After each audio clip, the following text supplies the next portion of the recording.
So you really thought that I would send you pricks a public invite? You really thought that I would allow you bastards to come through? This is going to be this.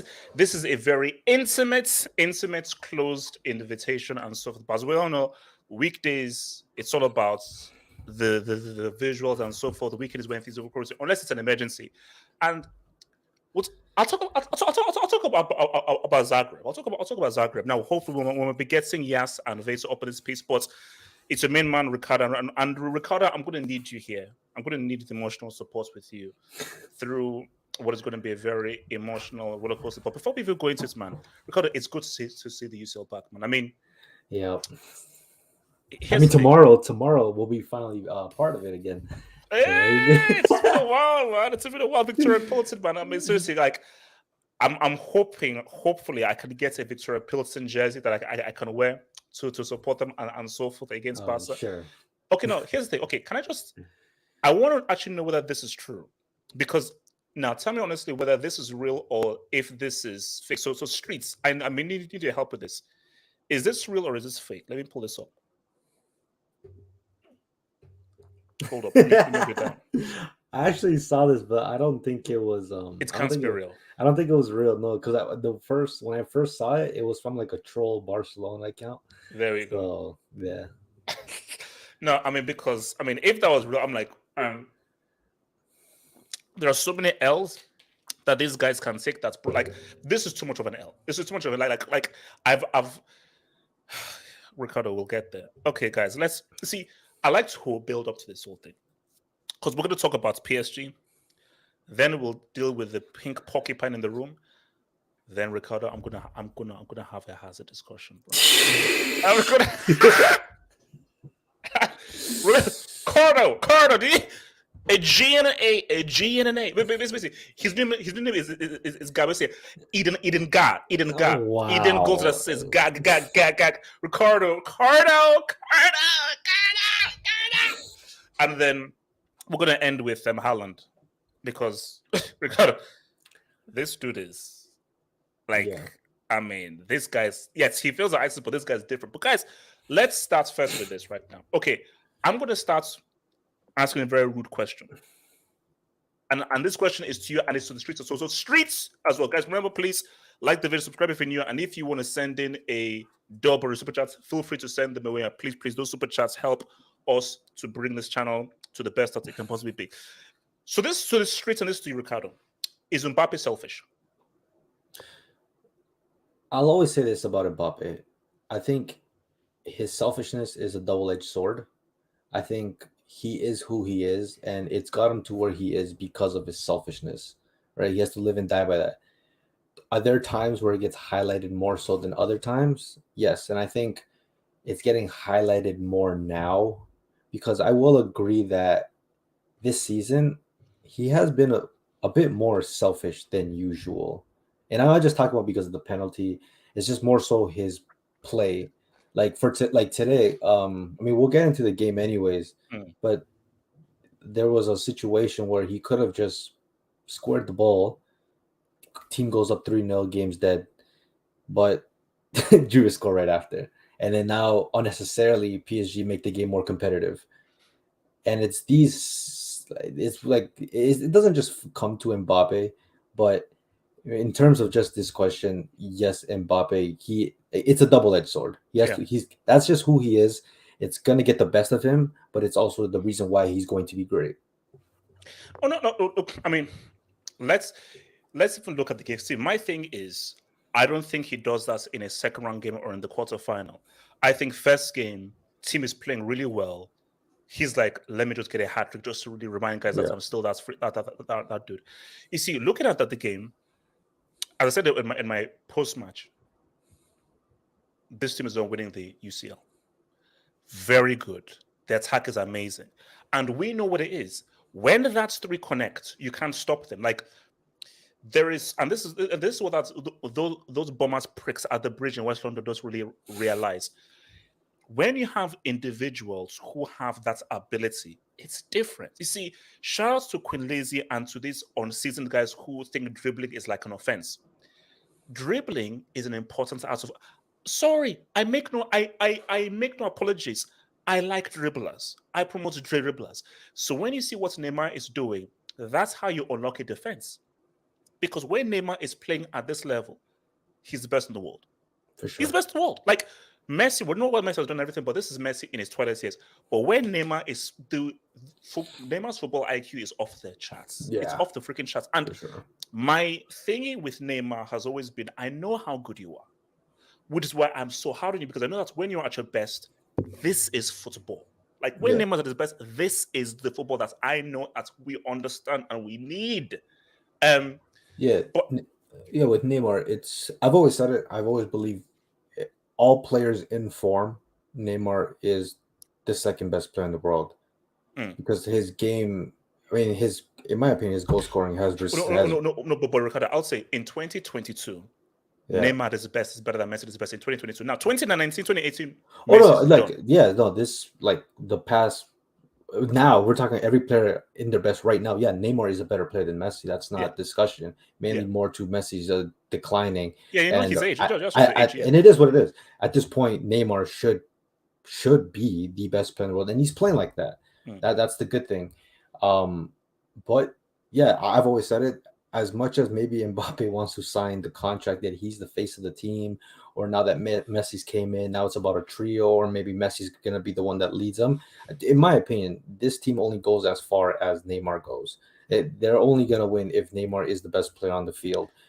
And because this is his team, it's his project. And Ricardo, we saw that in that first goal. Yeah. Like, very few players would think of that pass and be able to execute that pass. It's one thing to think about doing that in that situation, and it's another thing executing it. Amazing finish by Mbappe, but see, that is a pass by a guy whose football IQ is different. Yeah. And when a guy is thinking on that wavelength, we're now dealing with, okay, this is how this guy's win. And as you said, of course, Mbappe is different, but to finish, you need someone to create. Now, Mbappe we've seen him create his own goal and everything, but he ain't peak Messi. He ain't peak Aaron, where these guys can do supreme magic because he doesn't have the ability of peak Aaron or the ability of peak Messi. So Mbappe, you can get yours, but it relies on what and Neymar's creativity and what Neymar can bring. Yeah, that's why, like, for Mbappe's sake, like, the selfishness to me doesn't make any sense because he is the outlet goal scorer of this team. You have two of the three best creators in the world, not like excluding Kevin De Bruyne, on your team. Playmakers by nature are going to be selfless, and that reflects on Neymar and that reflects on Messi. I don't understand the necessity of Mbappe still being selfish when he's the one that's going to benefit from Messi and Neymar's curation. Like, for example, today, that guy could have, in my opinion, Ricardo, I'll let you finish, but I'll give you an answer for that. But let you finish. But there is an answer for that. But I'll let you finish. Go for it. I think, like, today he could have minimum a hat trick. He could have got like 4 goals today, or maybe 3 goals and an assist. Scoring the ball, could have gotten an assist. I even thought that chance he took that he shouldn't have taken. He should have shot it far post. Going near post wasn't necessarily probably the worst decision you could have made in that situation. And then there was one where Messi and Neymar just linked up out of nothing, and then Messi laid it on Mbappe's right foot. I don't know how he missed it because, like, 9 times out of 10 he scores it. But yeah, I would have to agree. Like, this Mbappe, like, I really don't know. I mean, it's the first game. Everybody's excited for the Champions League. I mean, look how he started. He started off brilliant. 2 great goals, like volleys. brilliant goals. Quality goals. And I thought like this guy's scoring a hat trick. PSG is going to steamroll Juventus, but they kind of took their foot off the pedal, and I thought that was underwhelming from PSG. We'll get more into the game, but let me answer that question that you first made as to like, why do you have to be greedy when you're the finisher and you're dealing with two playmakers who pass first? So did you see when Mbappe gave, I don't know whether it was the press conference or his interview with the New York Times, where he confirmed that, wow, I never knew that the French president would even want to speak with me. Yeah. Confirming that, sorry, what's his name again? It's not Macron. Sarkozy. Yeah, Emmanuel Macron pretty much called him that said that I want you to stay. And this is the issue. For Mbappe, when the president of the country is saying we are so important to Paris and so forth, and you're so young, you're like, no, I have to be the guy. I have to always score this goals. I have to be the superstar. And I have because I am Paris. This is now my team. And this is a team that pretty much goes as we know as football heads that it's about Neymar. It's Neymar's team. Yeah. It's like it's really like if obviously I say it as a laugh, I say Mbappe thing, I say it as a laugh, but if we're talking real, no joke, it's about Neymar. This it's like so. reality is like I'm a Messi guy, but he's not coming to this team to like, okay, give me the keys, Neymar. Like, no, Messi's there to help Neymar complete the project. He's his right-hand man. This is not Messi's team. Messi's not the focal point. This is Neymar's team. If they're gonna, I don't care how good Messi plays. I don't care how good Mbappe plays. If Neymar is not the guy to lead them, I don't see how they can do it, in my opinion. No, case in point, when they made their very first ever UCL final, Neymar was instrumental. Yeah. He was in both the quarterfinal and semi-final. He was super instrumental. But looking at the game, look, Juventus, bro. Nah. Like, slow, lethargic. Now, Boricua, let's be fair, though. Two of their signings were not there. Yeah. Because now, let's be real. Because you even mentioned it. PSG, and we're going to get into why I don't think PSG will win the UCL. They faded away. Di Maria and Pogba are on that pitch. I think you would give them some issues. Well, for Di Maria and Pogba would have given them some serious issues. But without them, I was like, cool, Weston McKennie did his thing. I never really saw that this guy's winning. And I just think for you, because I expect Napoli and AC Milan to go further. Inter are not making it through that group. But I expect Napoli to go. I can never trust Napoli, man. You see, my thing is that do you even make it out of the like for me? Let's see what happens against Benfica. I'm not ready to put that money that Juve will definitely go through. I'm like, okay, wait, let's just see what happens in the two games against Benfica. Yeah. You know, so look, PSG. This is what I said: front three amazing, defense boom. This team needs a DM. Vitinha and Verratti are not DMs. Vitinha is like a natural central midfielder, and look, Verratti's defensive stuff is very underrated. His defensive stuff is really underrated, but if with a team that is so ultra attacking, and the commentator was even saying it that these guys do not track back, you need a guy who I am here to defend, protect the defense, and I'm here to stop all the counterattacks. So you need that guy who you sleep, drink, eat, just defending as a DM. You protect the defense, come there as a buffer, and you are there as to when the ball is lost, we are not susceptible to any counters. Vitinha can't do that. Verratti can't do that. And I will not call Danilo or any of these guys elite DMs. And because of that, these guys don't beat Man City. Probably I can't not. see these guys beating Man City. It'll be a great game. Great game.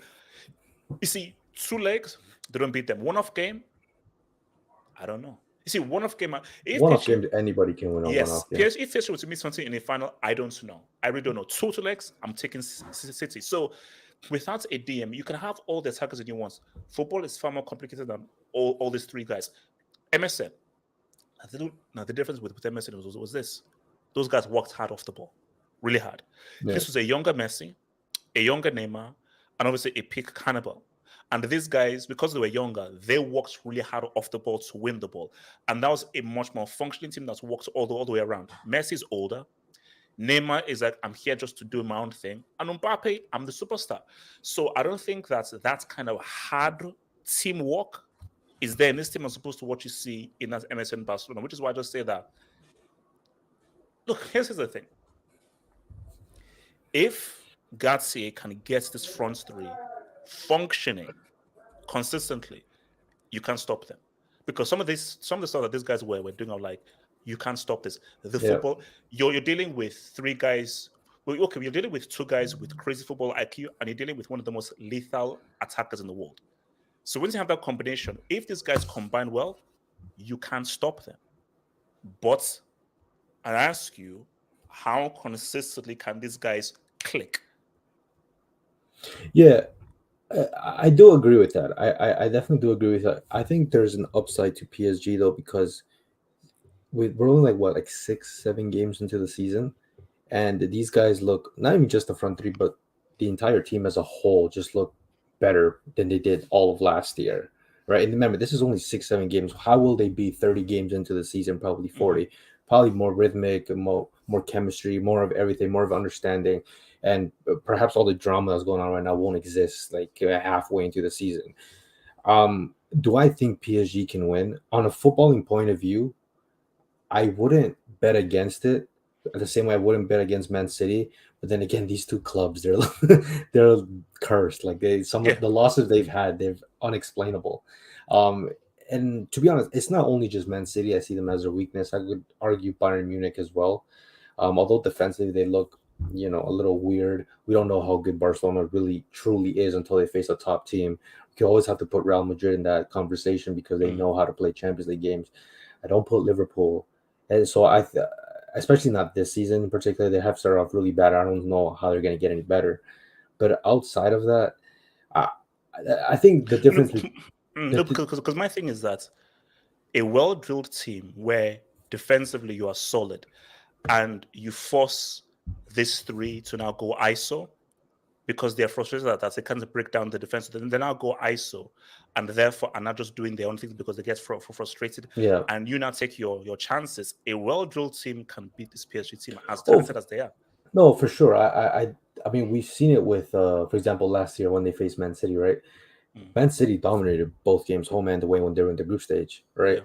Now, obviously, what we can argue is that when Man City can't get goals, they're so vulnerable in transition. And these front three, not even just the front three, because you have Nuno Mendes and Hakimi who are bullets themselves. I The one thing that PSG's weakness is something that, Man City's weakness is something that PSG actually excels is playing in transition. However, I think anybody who bets will bet that Man City would be the superior team. But as we have seen, Man City so many times, they've always been the superior team and they don't always win. Now you would Mm. argue with Haaland, they would be there a lot of those chances, blah blah blah. It could be the case, but at the end of the day, we won't know, because the one thing about, like, this is what I always say between Man City and PSG. With Man City, they are as good as strong as that team is on that night, Yeah. right? Yeah. When things go hard, it seems like it goes hard for everybody, Yeah. and they just mentally can't. They don't The, have an individual to be like, okay, let me just say exactly. something. Now with PSG, it's just that when things go hard for them, you have not only Messi, Neymar, and Mbappe, you even have Ramos who can just pull something out of nothing. And sometimes in the Champions League, that's all you need. So if I'm looking at a moment of difficulty and you need somebody to inspire you out of nothing, the same way Benzema did for Real Madrid, I don't Mm. know who in City can give you that, because City is only as strong as they play. Whereas PSG, it may be a different case. But then again, like I said, both these teams are cursed. I don't, I genuinely don't know. Okay, so I mean, do you get winners vibes from when you look at PSG? Do you get that? Oh, do you get us? Okay, no, these guys can say something. That's this because for me, I'm looking at this team and like, yeah, this team is going to lose. Like I can see these guys eventually coming up against a team that's so well drilled and they'll put them down. But look, let me be real here. It's like if they, and it's a massive if they get it right, Yeah. and our front three get it right, they can't be stopped. So they'll just outscore you Yeah. because you're dealing with three players that are just super talented. So the issue with Pochettino is that he didn't know how to get them playing together. Pochettino was just like, yo, figure it out. It's But I actually think with impressive Galtier, how bad he made them look. yes. No, because I said about Pochettino, like Pochettino doesn't actually coach attacking patterns. He just says, look, go there and just vibe and just do it. And he saw that at Tottenham. Gatti, I think, actually has the ideas to know. Messi, I want you doing this. Neymar, I want you doing this. Mbappe, I want you doing this. So you can see they actually have better defined roles as a front three under Gatti as opposed to Pochettino, which is what makes them very dangerous. Because once then that three is now coached and given instructions as to how to operate. No, for sure. That's scary. And the thing is that I've watched every PSG game so far this season. I've watched Man City as well because the Haaland thing is exciting. I've watched Real Madrid, Barca. I've watched a few of Bayern Munich's game. I'd be lying if I didn't say PSG is one of the best functioning teams right now. Obviously, City's first because they're so fluid when they play, but PSG's top three for me. And this is only through 6-7 games this season, so who knows how they may look 30 games down, assuming no injuries, right? Do I think they actually have a chance? I know every year we like to say they're cursed, but I think when Man City and PSG are consistently top 3, sometimes top 5, at some point it has to work. At some point, and to be fair, on 2 occasions it almost worked. It almost worked when they lost to Bayern, and then when Man City lost to Chelsea. So we can say they are cursed, but they've been near the finish line, and it's not. They didn't get there by accident either. So, I mean, this team is definitely a lot better than they were in previous years. That's I think that's objectively true. I don't think anybody can tell you that PSG aren't better today than maybe since Tuchel, which wasn't even that long ago. But this is definitely a way better side than Pochettino. No, Pochettino, he's screwed up with this, but it's like, look, I mean, Ricardo Mbappe, this guy's good, man. No, of course, that's the thing with him. I know people hate him and so forth and everything, and no, even his haters and so forth, bro. The guy's just how lethal his finishing is. For sure, yeah, but that's the thing. The thing I wanted to say, today's game, right? I thought Verratti was the best player on the field. I thought Neymar was just behind him. I thought Messi had a decent game. It wasn't a great game, but it wasn't bad. He could have had an assist. And Mbappe is a bit of a weird one because he scored 2 great goals, but outside of those goals, it's kind of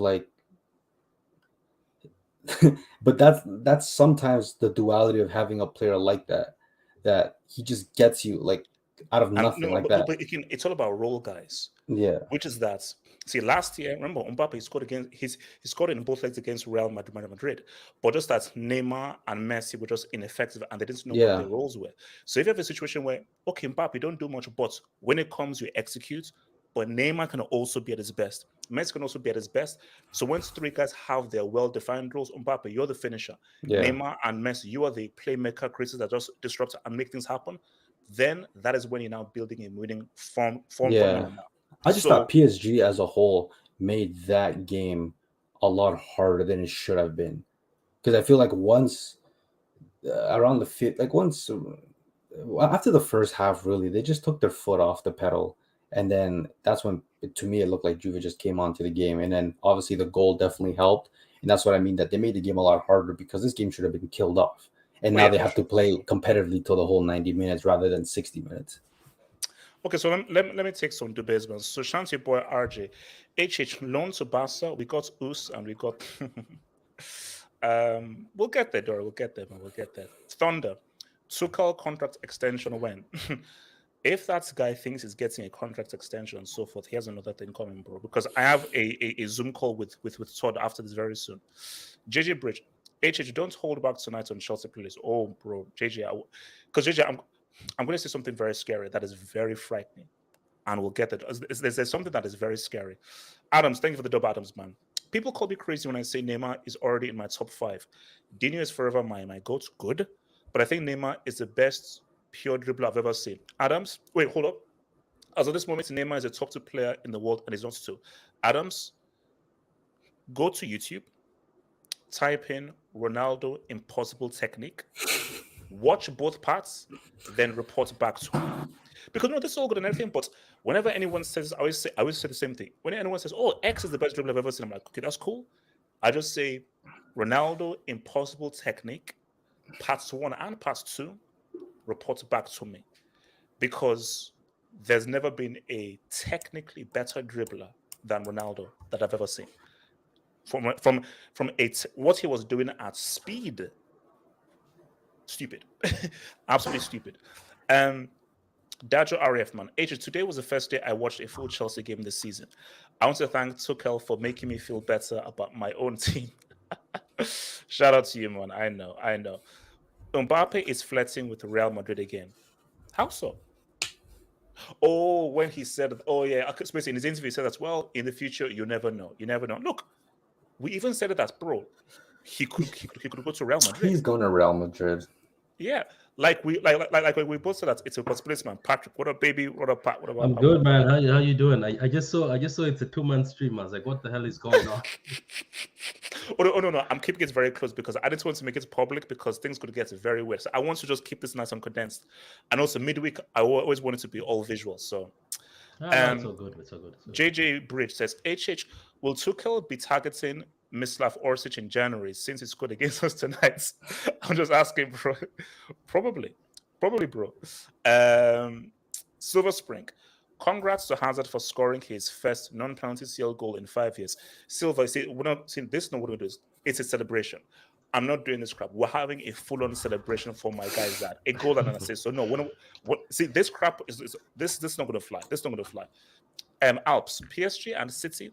Laugh my ass off. Come on, guys. It's Real Madrid, Bayern, Barcelona, Liverpool, and Chelsea. One of these will win the UCL. Heritage lives. So, Patrick, before we talk about Satan and Lucifer, do you have any thoughts about PSG and Juventus? Did you speak about Chelsea? That's what I'm referring to about Lucifer. That's the next topic. So. Okay, cool. Okay, now, like Madrid, we knew what's gonna happen. We knew, but I'm happy for Hazard. No. PSG, PSG, Juve. Oh, PSG. We knew though, didn't we know? We knew that Juventus are not the team anymore. But they did give a bit of a fight. Let's be honest with them. They gave a bit of a fight, but I don't know what Allegri is doing, to be honest with you. He's washed. He's been leaving Vlahovic on the bench. Obviously he played, but I'm saying he's been leaving him on the bench. I don't understand why. But we knew about PSG. We knew about PSG's group. We looked at the group. We're like, And PSG, Messi, Mbappe, and Neymar have clicked in the new manager, even though people say he's a roadman, he's the guy off the streets, nobody cares about him, but it looks like that well. But this whole hype I've seen on Twitter where they're saying PSG is going to walk the Champions League. No, Patrick. With the, again, let's be honest, with a stable team, do you think they'll do Twitter. better with this? Patrick, it's Twitter. Anything that people on Twitter don't have, they don't use their brain. So please, they don't use their brain on Twitter. Like everyone with the brain knows that these guys are not. That's not how a UCL works. They're a lot more variables. I believe more in your team than freaking PSG. Nah, you know, I don't know. Believing in City is the same as believing in PSG, if we're being honest. Nah, yeah. it's not. Okay, guys. He's right. He's right. Let's deal with this, guys. Okay, guys. Let me level with you. I'm tired, man. I'm fed up. I can't do it. I can, like, you see, here's my thing. Okay, so here's the thing. So what's the YouTube game? Like rants, negative, blah blah blah, angry. You're so angry, and the people send the messages. Oh my gosh, yeah, think you're so angry. Here's the thing. Some people, they make money off of that, and they've done very well, like ranting, raving, and so forth. Yeah, it's part of the hustle. No, it's not, and it's very lucrative. Here's the thing. This actually is beginning to really affect me emotionally. I don't have anything else to give. Ricardo, Patrick, I'm tired. Because is this your retirement speech? No, this is why I can't be like what's it called, a troops or a true Jody and so, because these guys, they can rant all the way through.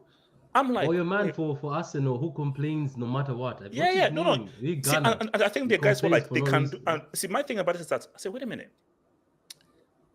Because after the game, I was watching PSG and I was just watching what Neymar was doing.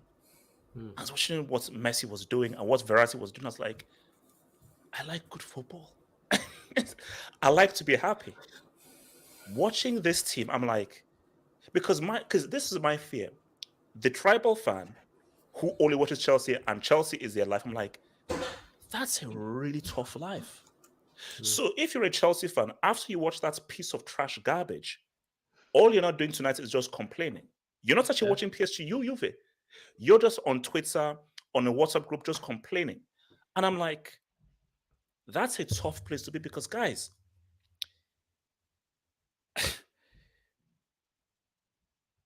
I mean, it's like, I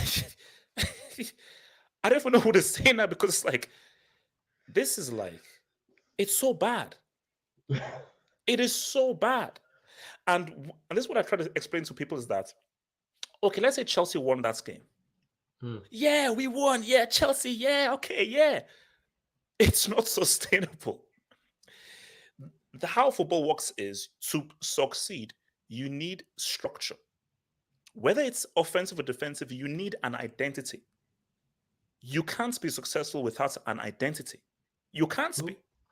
So with because and this is where this is because there's so much I have to say, but let me just try and condense it. This is the scary thing. Let's say you sack Tuchel now. He brought in Fofana. He brought in Kukureya. Yeah. He brought in Koulibaly. His players. So the next manager that comes in, you still have these guys. And he spent a lot of money from them. So a new manager coming, we're like, okay, what do we do with these guys? And these guys are in a lot of money and long contracts. So either way, Chelsea are screwed. Because if you keep Tuchel, you're keeping a guy who has no clue as to how to play. If you sack him and you new manager who say is a lot more offensive, okay, I'm a lot more offensive. What am I going to do with 300,000 defenders on this free freaking team? I can't use his defenders. I need to get more attackers. So either way, these Chelsea are screwed. Because for some reason, because Todd Boehly is coming in, because he's not an Abramovich, because he does not know football, is like, oh, Tuchel, what do you want? Okay, yeah, sure. Yeah, sure. Yeah, sure. So my thing is that if you bought 300,000 defenders and you're still losing and still conceding, then what's the point? The two defenders you bought, Koulibaly and Fofana, they were at fault for the goal. They were at fault for the goal. And see, that's the beauty about this loss. No excuses. You can't say, oh, it's new manager, so it's new players, time to gel. No. This is Dinamo Zagreb. And you spent 300 million. There is no excuse that you cannot beat. You can in 98 minutes, guys, 98 minutes, you couldn't score a single goal against Dinamo Zagreb. You have to be careful with that group, though. I told a Chelsea fan before the UCL started, I was like, I've been watching your team. It's as if you're getting away with one. There's, like you said, I saw your stream. You said after the other match, you're like, okay, we won, but it's not sustainable. You say that. Fair play to you, HH. And I was telling them, I was like, you've been getting away with one, like Spurs. Spurs have also been getting away with one. I was like, be careful with your group. He was like, nah, we're gonna be top. No, but see, but this is what I'm trying to explain. See, that's why I would say the tribal fan and the football fan. The tribal fan, as long as my team wins, I'm happy. That's it. I'm happy. The football fan, you look at the bigger picture. It's like, no. It's not just about winning. How are you winning? Because if you win playing bad football, you will get caught out. That's how football works. You can't be successful playing bad football.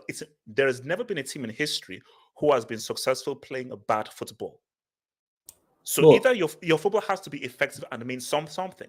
So my thing is that, see, Chelsea, they're in a very rough situation because do you know what I believe? And this is what the boy said.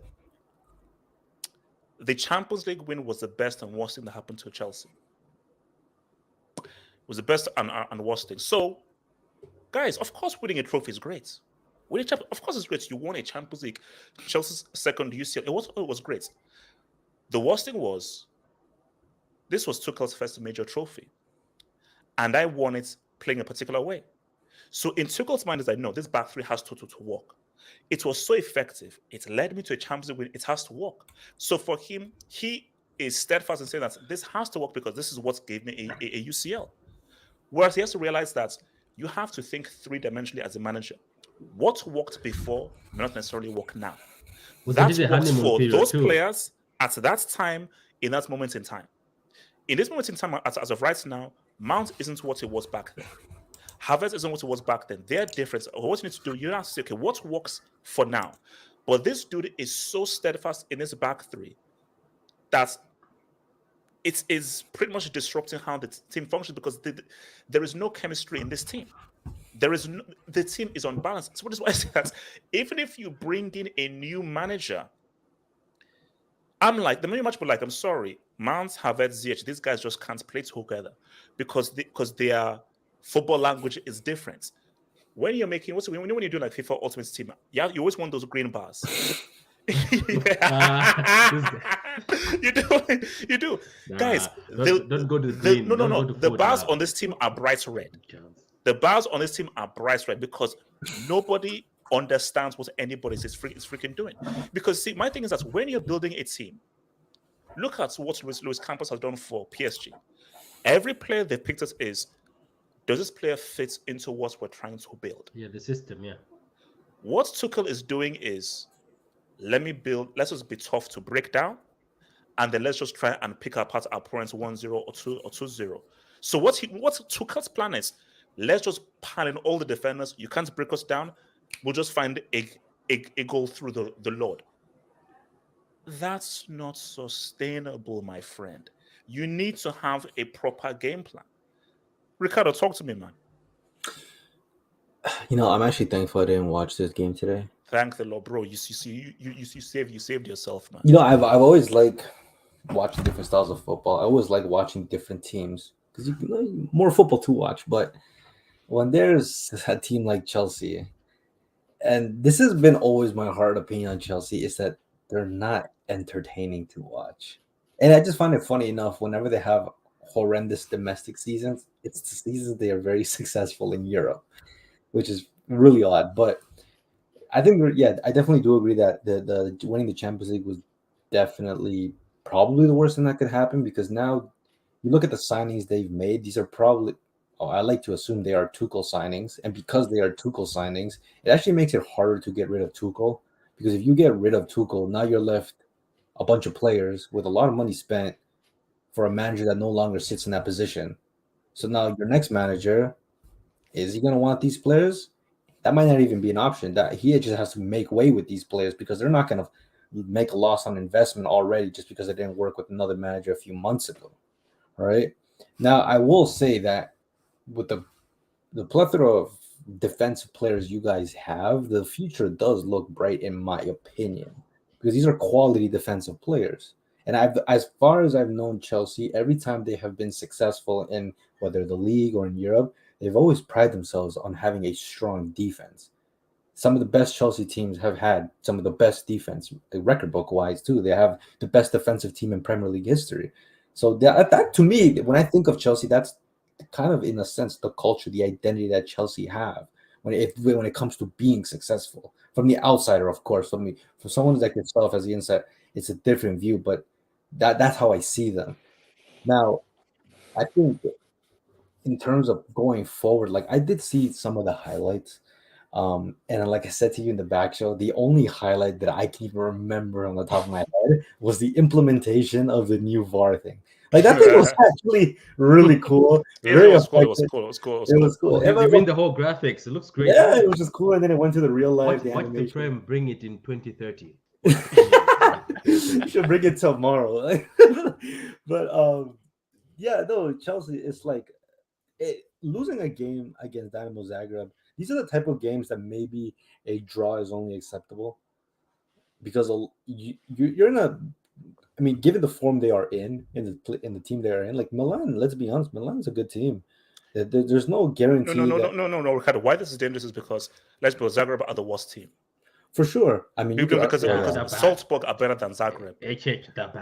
Yeah, but like these are the games where if you want to secure first position, you have to win. Worst case scenario, you have to go. You cannot lose, because that 1 point can be very valuable, especially when you have a Milan in your group. Because personally, I think if Chelsea goes to San Siro, I don't see how they win. And if given this form at the Bridge against Milan have a good mix of youth and veteran players. And Salzburg away. Because I just looked at because Salzburg held Milan to a draw. So, So I mean, this is, in my opinion, if this is in your, I think if everybody can agree this is the worst team. I mean, obviously, what was Zagreb being the worst team of the group?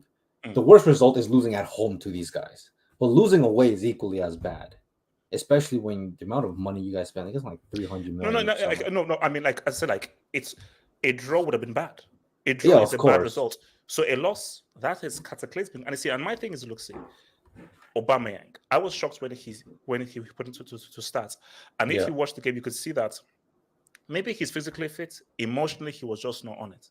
Probably And my not. thing is Yeah. that when you go through what he went through, you probably need a few weeks to so forth. And as everyone said, is that why did you start Broha and you then bring on Aubameyang for, like, let's say 15, 20 minutes just to sort of feel his game and so forth? How do you start him in this kind of a Champions League game away from home?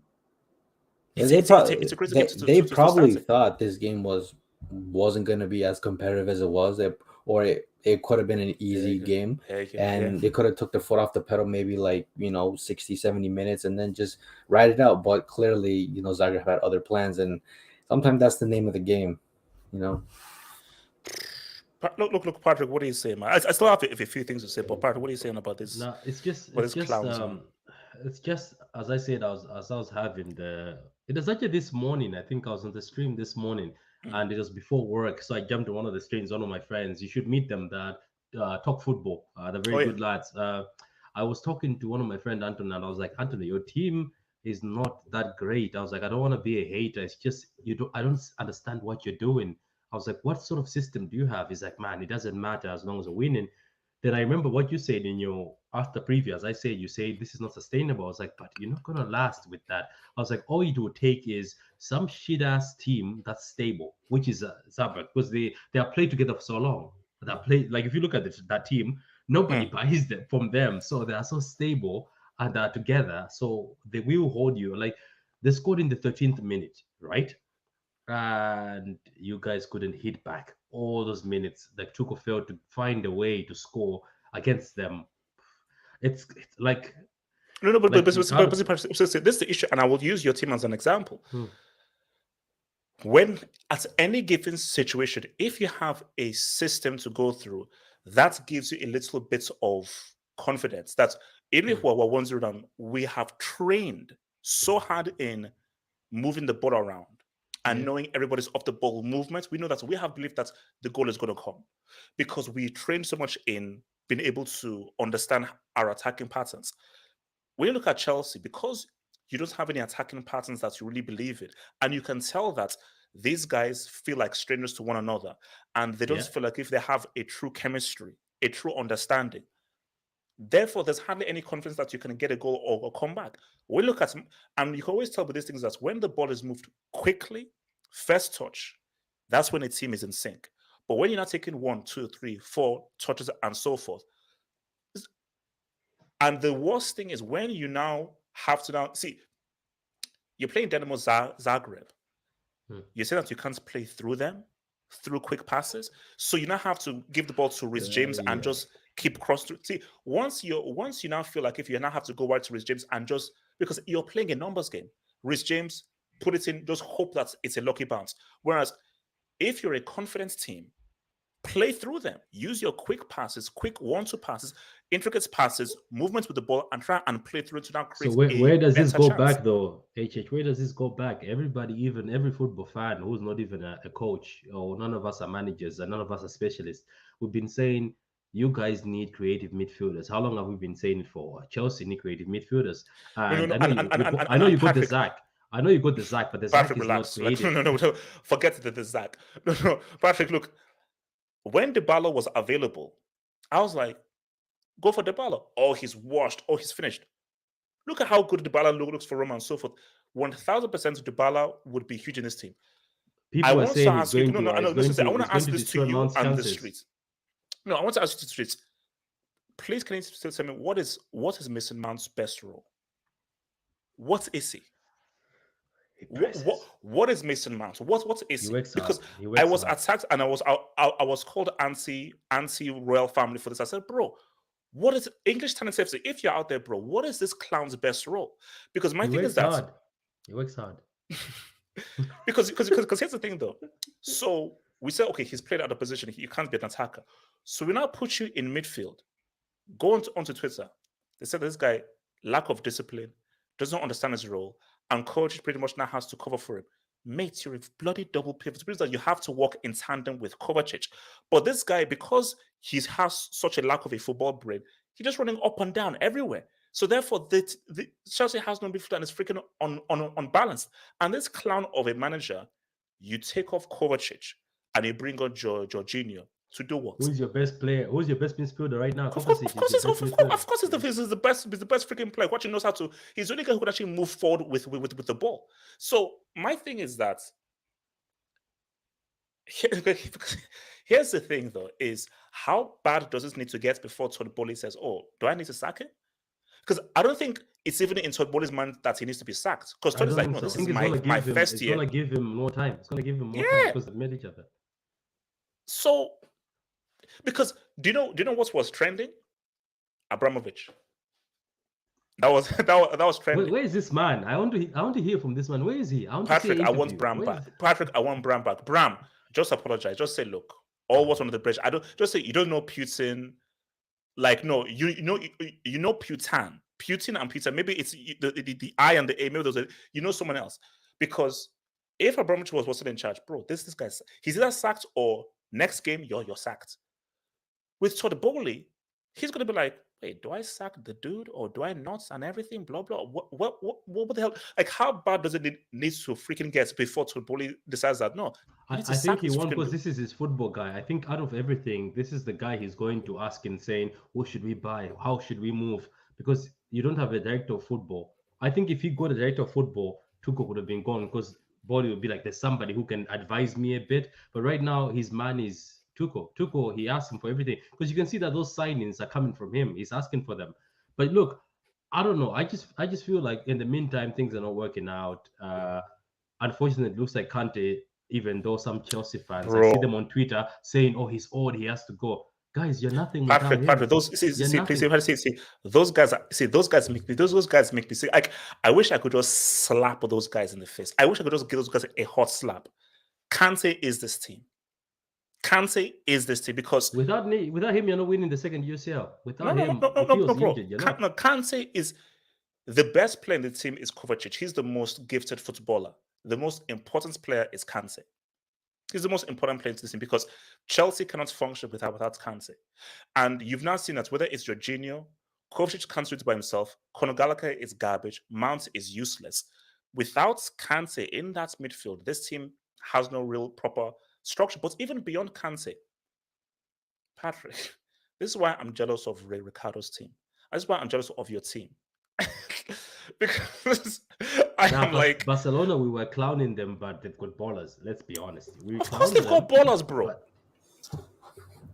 We're taking. Don't get excited. We got loan applications. May not you, Patrick. Patrick, you're good.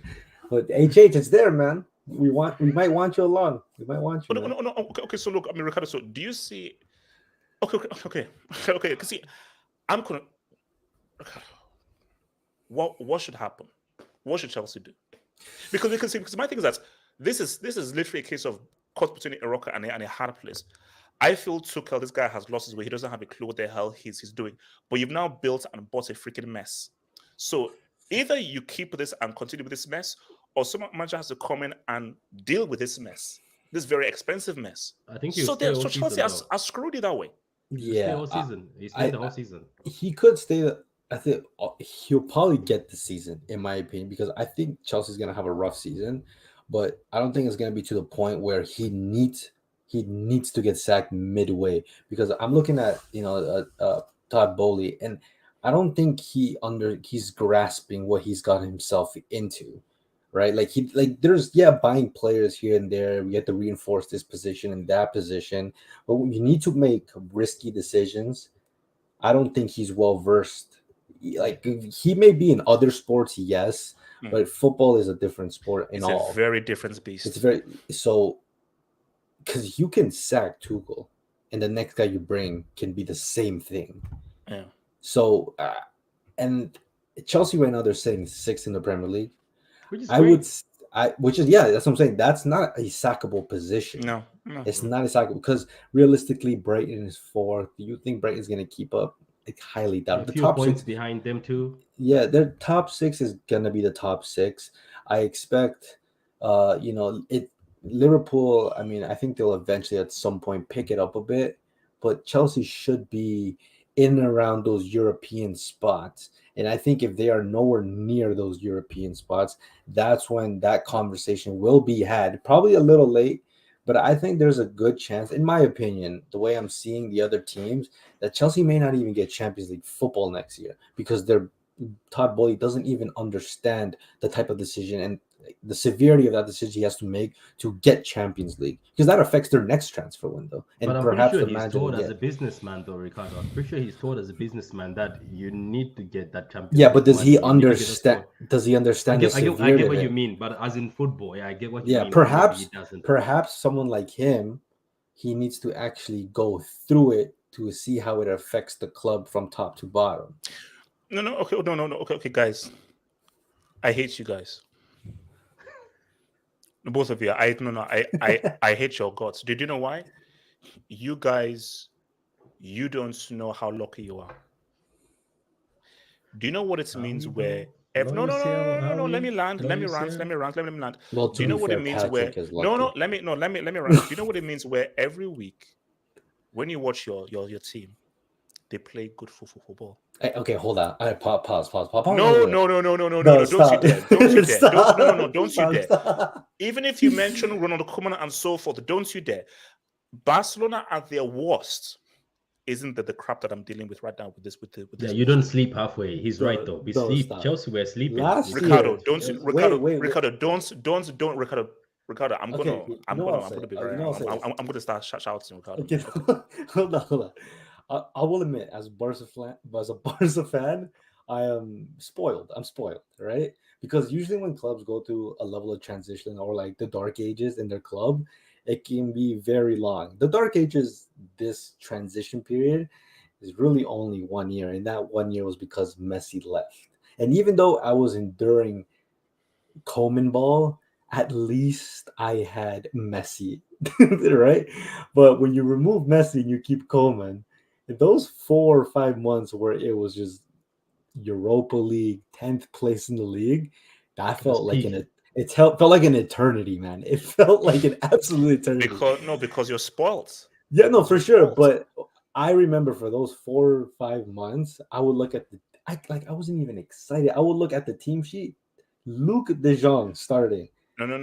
Some Garcia. academy kid on the right. Ricardo, Garcia. no, Ricardo, shut up. You're spoiled. Ricardo, you're spoiled. Because No, see, of my thing, no, course. my thing is that as bad of course I was watching those as bad as that was, this is the next level crapness. Because you know what makes it scary? If you're Tuchel, why do I have to play good football? I'm here to try and win. So, in order for me to keep this very well paying job, I just need to win. I have no business or interest playing good football. Can my team just hopefully just get these wins? Hence, why Tuchel's idea is defend, make sure you don't concede. Sterling Havertz just get a goal from somewhere. Just trying to get a goal from freaking somewhere. That's it. So he has zero interest in trying to entertain or play good, positive football. So that's why if Tuchel stays, this nightmare is going to continue. When you can count on one hand, since that Juve game where Chelsea won 4-0, you can count on one hand the amount of good games that Chelsea played. Like good football, you can count on one hand. Madrid was a good game. Madrid away. Even though the Madrid, the two finals against Liverpool. Yeah, that's it. I mean, and guys, that is disgusting. That is and guys, here's my thing. So I'm stuck with this. I'm stuck. To be fair, HH. I mean, yes, I do see where you're coming from because it's really inexcusable because you guys have the personnel to be a good team. Just obviously functionality is not there. Midfield though. No, of course, but like even when you look at the midfield, like Kovacic, Conte, Jorginho, Mason Mount. I mean, look, it's not the most stellar midfield, But that's like it's bro. You would take that midfield over a lot of the Premier League. Maybe not top 6, but like You how, right now, Ricardo, you take that no, Brighton no. But midfield. I'm not saying like in terms of like current performance. I'm Oh just yeah, saying like for the generally speaking, you would take that over midfield individual players, not together as as a individual yeah, players. individual players. You would bet that they should be a better collective. But I mean, like I mean, to be fair, sometimes Chelsea fans can be a little spoiled. I mean, you guys were owned by an oligarch. I don't. You guys kind of fast tracked a lot of your position. And as for Patrick, man, it's like, I mean, I don't know how long Patrick has been a Man City fan, but they've been through some dark times. Now they're enjoying it. So I mean, this is kind of just a cycle it goes through. But I only had a 4 or 5 month cycle, and now we're back. Do you know who Richard Dawn is? Richard Dawn was Yeah, I remember the old captain, the preferred captain. Yeah.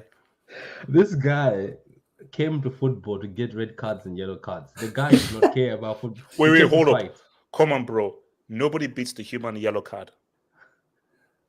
The human. Wait, Ricardo, you know who the human yellow card is? No.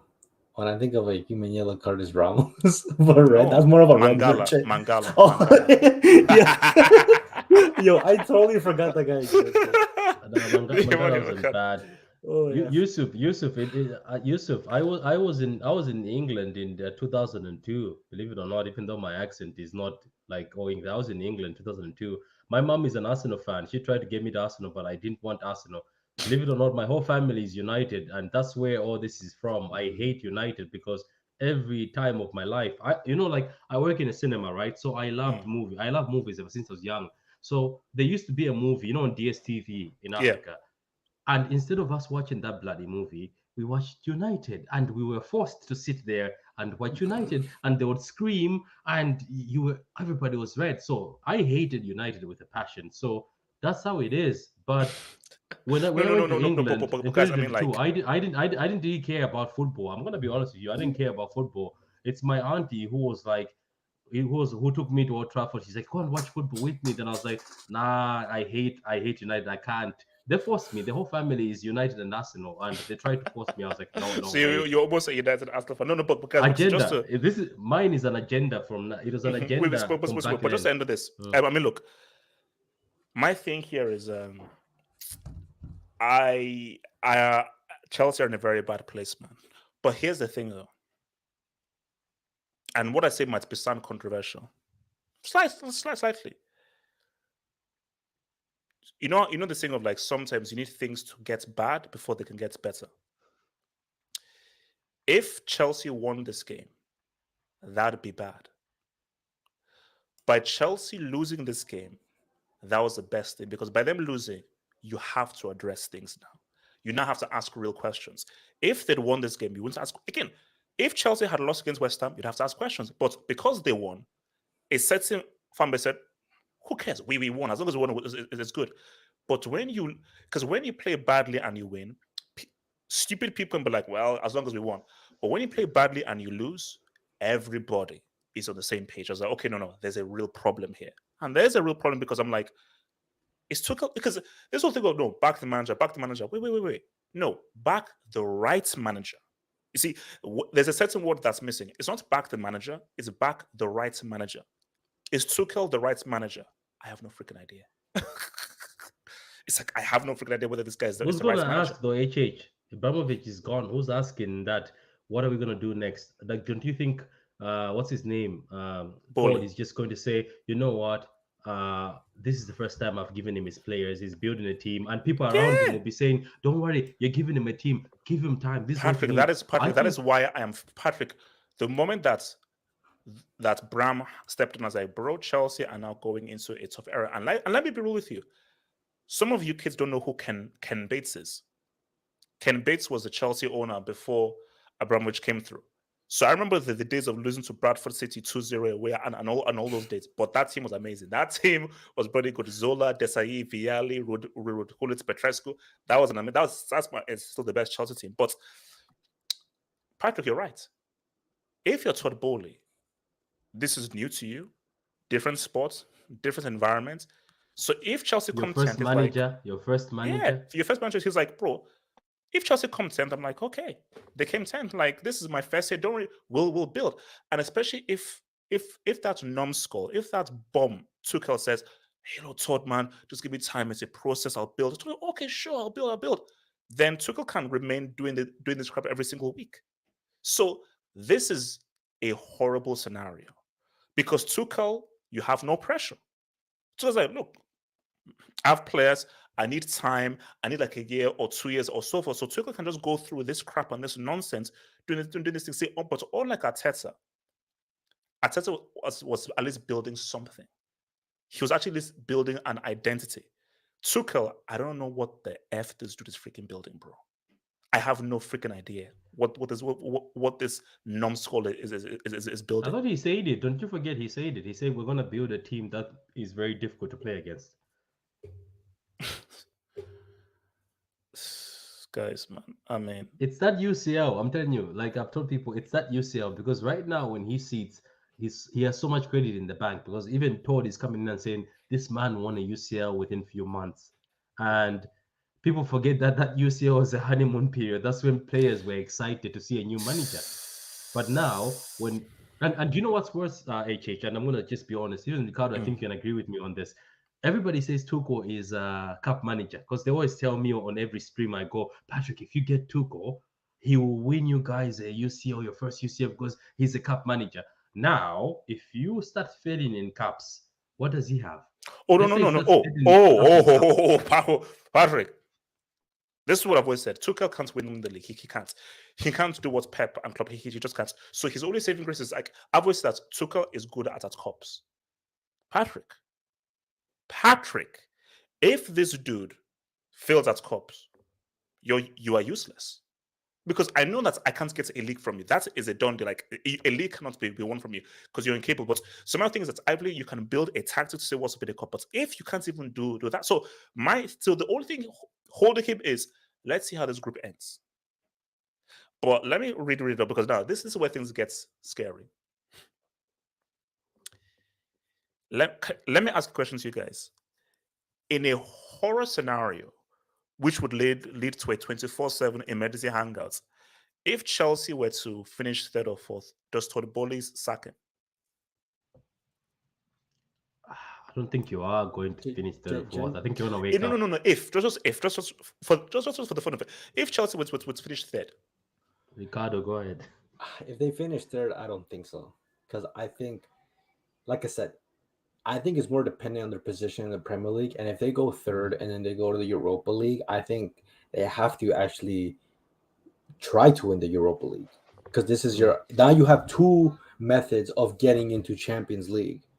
Because it is the one method you do have, which would be by the league, is probably, in my opinion, probably the least likely scenario that you'll actually get Champions League. Now, if you finish fourth, that's when things get really uncomfortable. And I think, you probably do have to. Your chat is very sick, HH. Your chat is full of sick people. People are saying that Todd is waiting for the draft pick. Oh yeah, no, I don't have that joke. I heard that joke. You mentioned basically tanking the season. Yeah, that's sick. The sick people. Supreme Court. Your boy is officially on loan to Al Sadd to back Andre Ayew. Chelsea has broke me. Al Sadd, bro, you know that PSG, Bayern, City exist. Why are you going all the way to freaking out?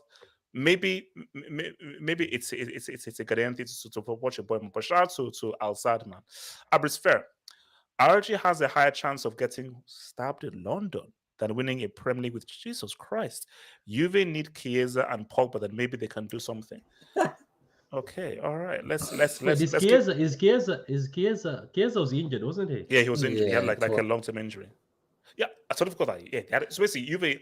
So they didn't have Chiesa, they didn't have Pogba, they didn't have Di Maria. I thought that guy was gonna go to Chelsea. There was a time I actually 100% thought. To be fair, they're not getting Chiesa or Pogba back, so I don't even think that's even a point of discussion. Di Maria could have been a difference tonight. Yeah. TQ, loan to Barca. We have the dribblers you like. Look, I'll reconsider. Alps, PSG and City favorites for the 20th season running. It's true, they're always favorites, but I mean, look, it is what it is.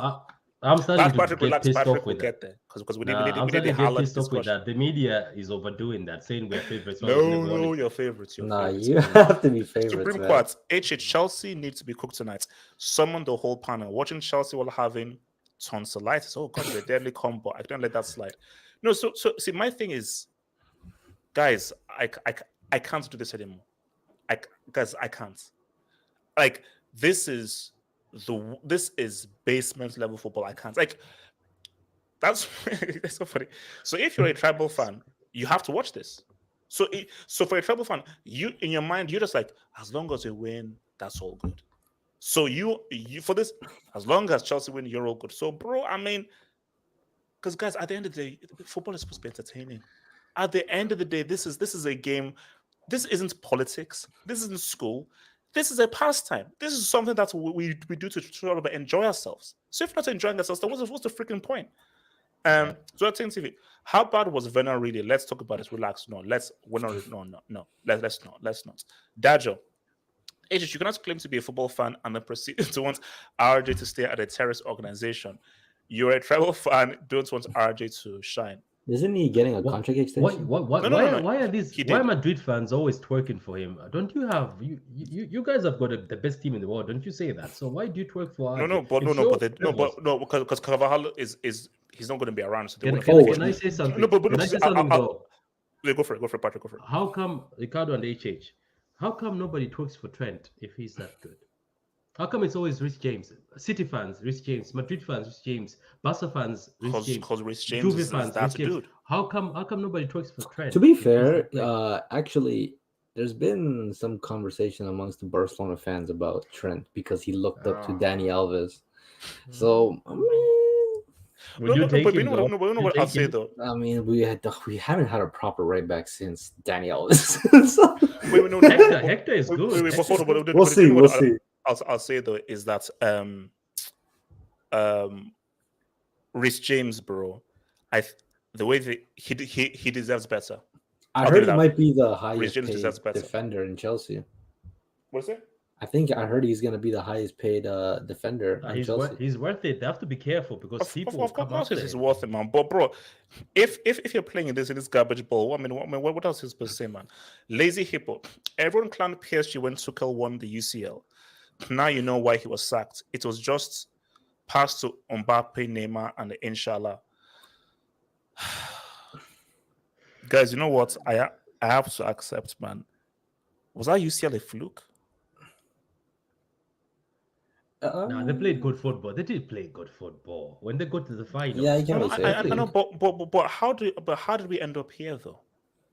How do we end up from that UCL run to this? Like, I don't understand. The drop off is crazy.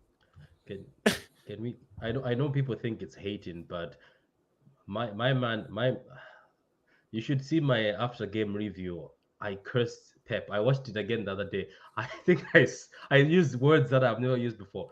That guy Pep soared that final. Even Tuchel said in the review, "Oh, when we saw there was no DM, I asked my players, are you serious?" like, who does that? HH? Who does that and get away with it? That guy is a criminal. No, Pep. No. Pep will forever suffer for that, man. He will forever suffer. I think Madrid can fire you. I think Madrid could have fired you. I think Madrid they could have called you. Yeah. I think it's because Pep is at City and the homeboys are in the board.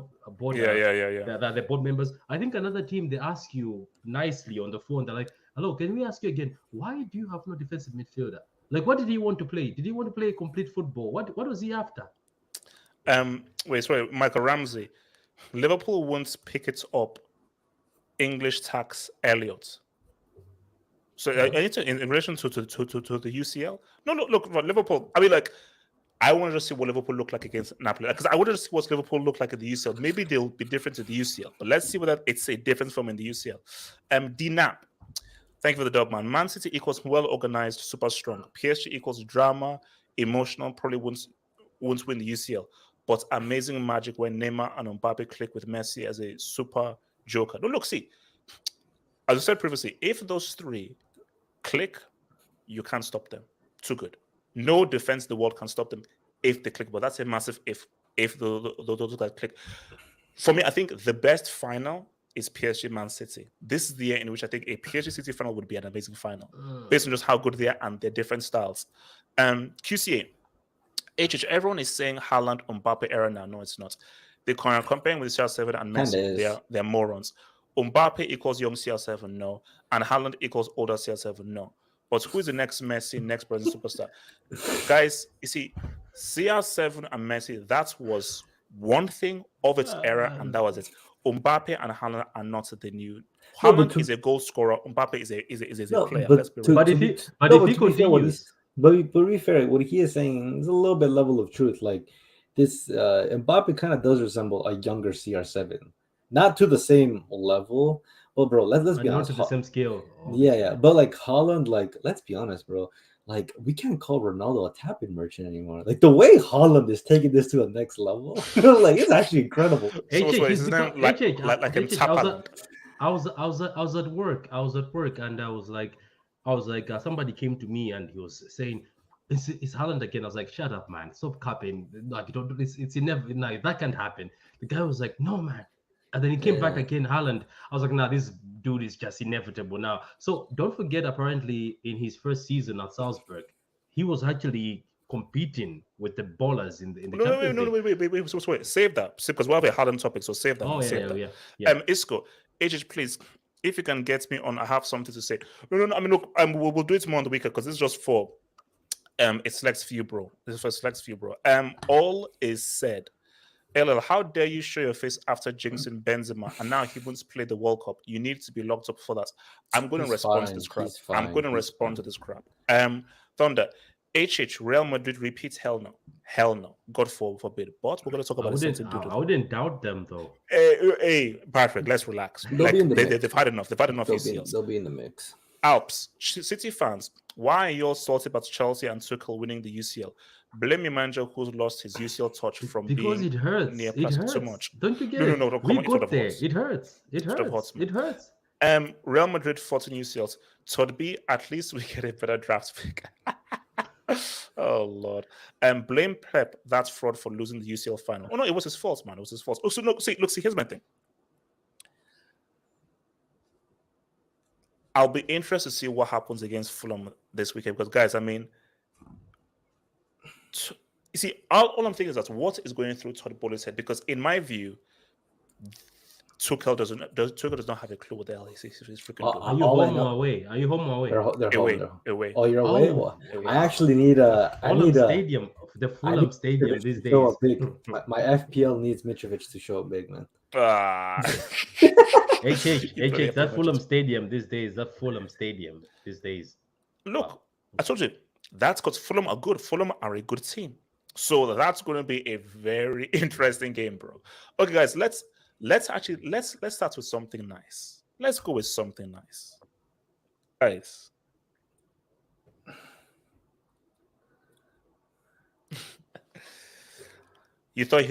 Patrick, you thought he was finished.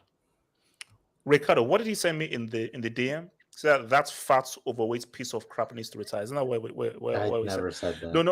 No. You said in the DM that he needs to choke on a bunch of Belgian waffles, and I said, Ricardo, that is harsh, and that is. Ricardo, did you say that? I have never said that. He didn't. He said that. I hope he chokes on Belgian waffles. Ha ha ha ha ha ha ha. Overweight prick.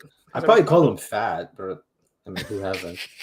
So, Ricardo, guys, no. Here's the game. No. But look, here's the thing. First of all, I didn't jinx Benzema. What I said was a major player is going to be injured before the World Cup. It's just going to happen. Man, what's wrong with you? No. But so I just think that's just going to happen. Now, I pray that Benzema is injured. But guys, this is why Real Madrid are a big team. This is why we have to respect Real Madrid. Because I was watching the game as long as the PSG game. So Benzema goes down. Hazard is a false 9. I was like, oh God, Hazard false 9. Real don't have their best player away from home, and Celtic were playing well and putting them under pressure. But shout out to Real Madrid. These guys just knew how to adapt. And that is what big teams do. I think it was Valverde. Same thing that did against Liverpool. Crazy pass to Vini. Beautiful finish by Vini. Guys, man. Hazard goes past one's dribbles, puts a nice, beautiful pass to Modric. Modric Was outside the foot. was that assist of the season? No, but it was an assist. But it was also an assist. And then he then comes, I think it was Cavaccal, comes in, nice tap. So goal and an assist. Here's the thing. I'm not going to get carried away. But guys, man, if there is one player that needs some respite, it's freaking Hazard. Now, let's be real. Yeah. Benzema being injured is a huge loss because Hazard false nine, that's not a long-term sustainable thing. And I think Madrid fans were saying this. And sure, you screwed up by not getting a backup striker. Because you're like, okay, if Benzema goes down, what's your plan B? Your plan B cannot be Hazard as false nine. That is not a plan B. They sent Jovic back, isn't it? Jovic. Yeah. Well, did they send him on back. loan or did they sell him? I think they sent him on loan. I think so. Might Yeah, I'm be. not sure. He went to Fiorentina. Wait. Also, is that Class A clown Mariano still on the books? I believe so. Yeah. Look, I said it the other day. Real Madrid's transfer window was underwhelming, and I got clowned by these losers on the street saying that I was hating. And now in the chat, bro, we had Osasuna just going insane because like Benzema gets injured. I heard it's not a bad injury, which is good. But no. But I also thought it was like in a knee injury. Yeah, but what I think is that he's actually been playing injured since the start of the season, hence his like pretty underwhelming start to the season. But I mean, you're obviously risking of him aggravating an injury.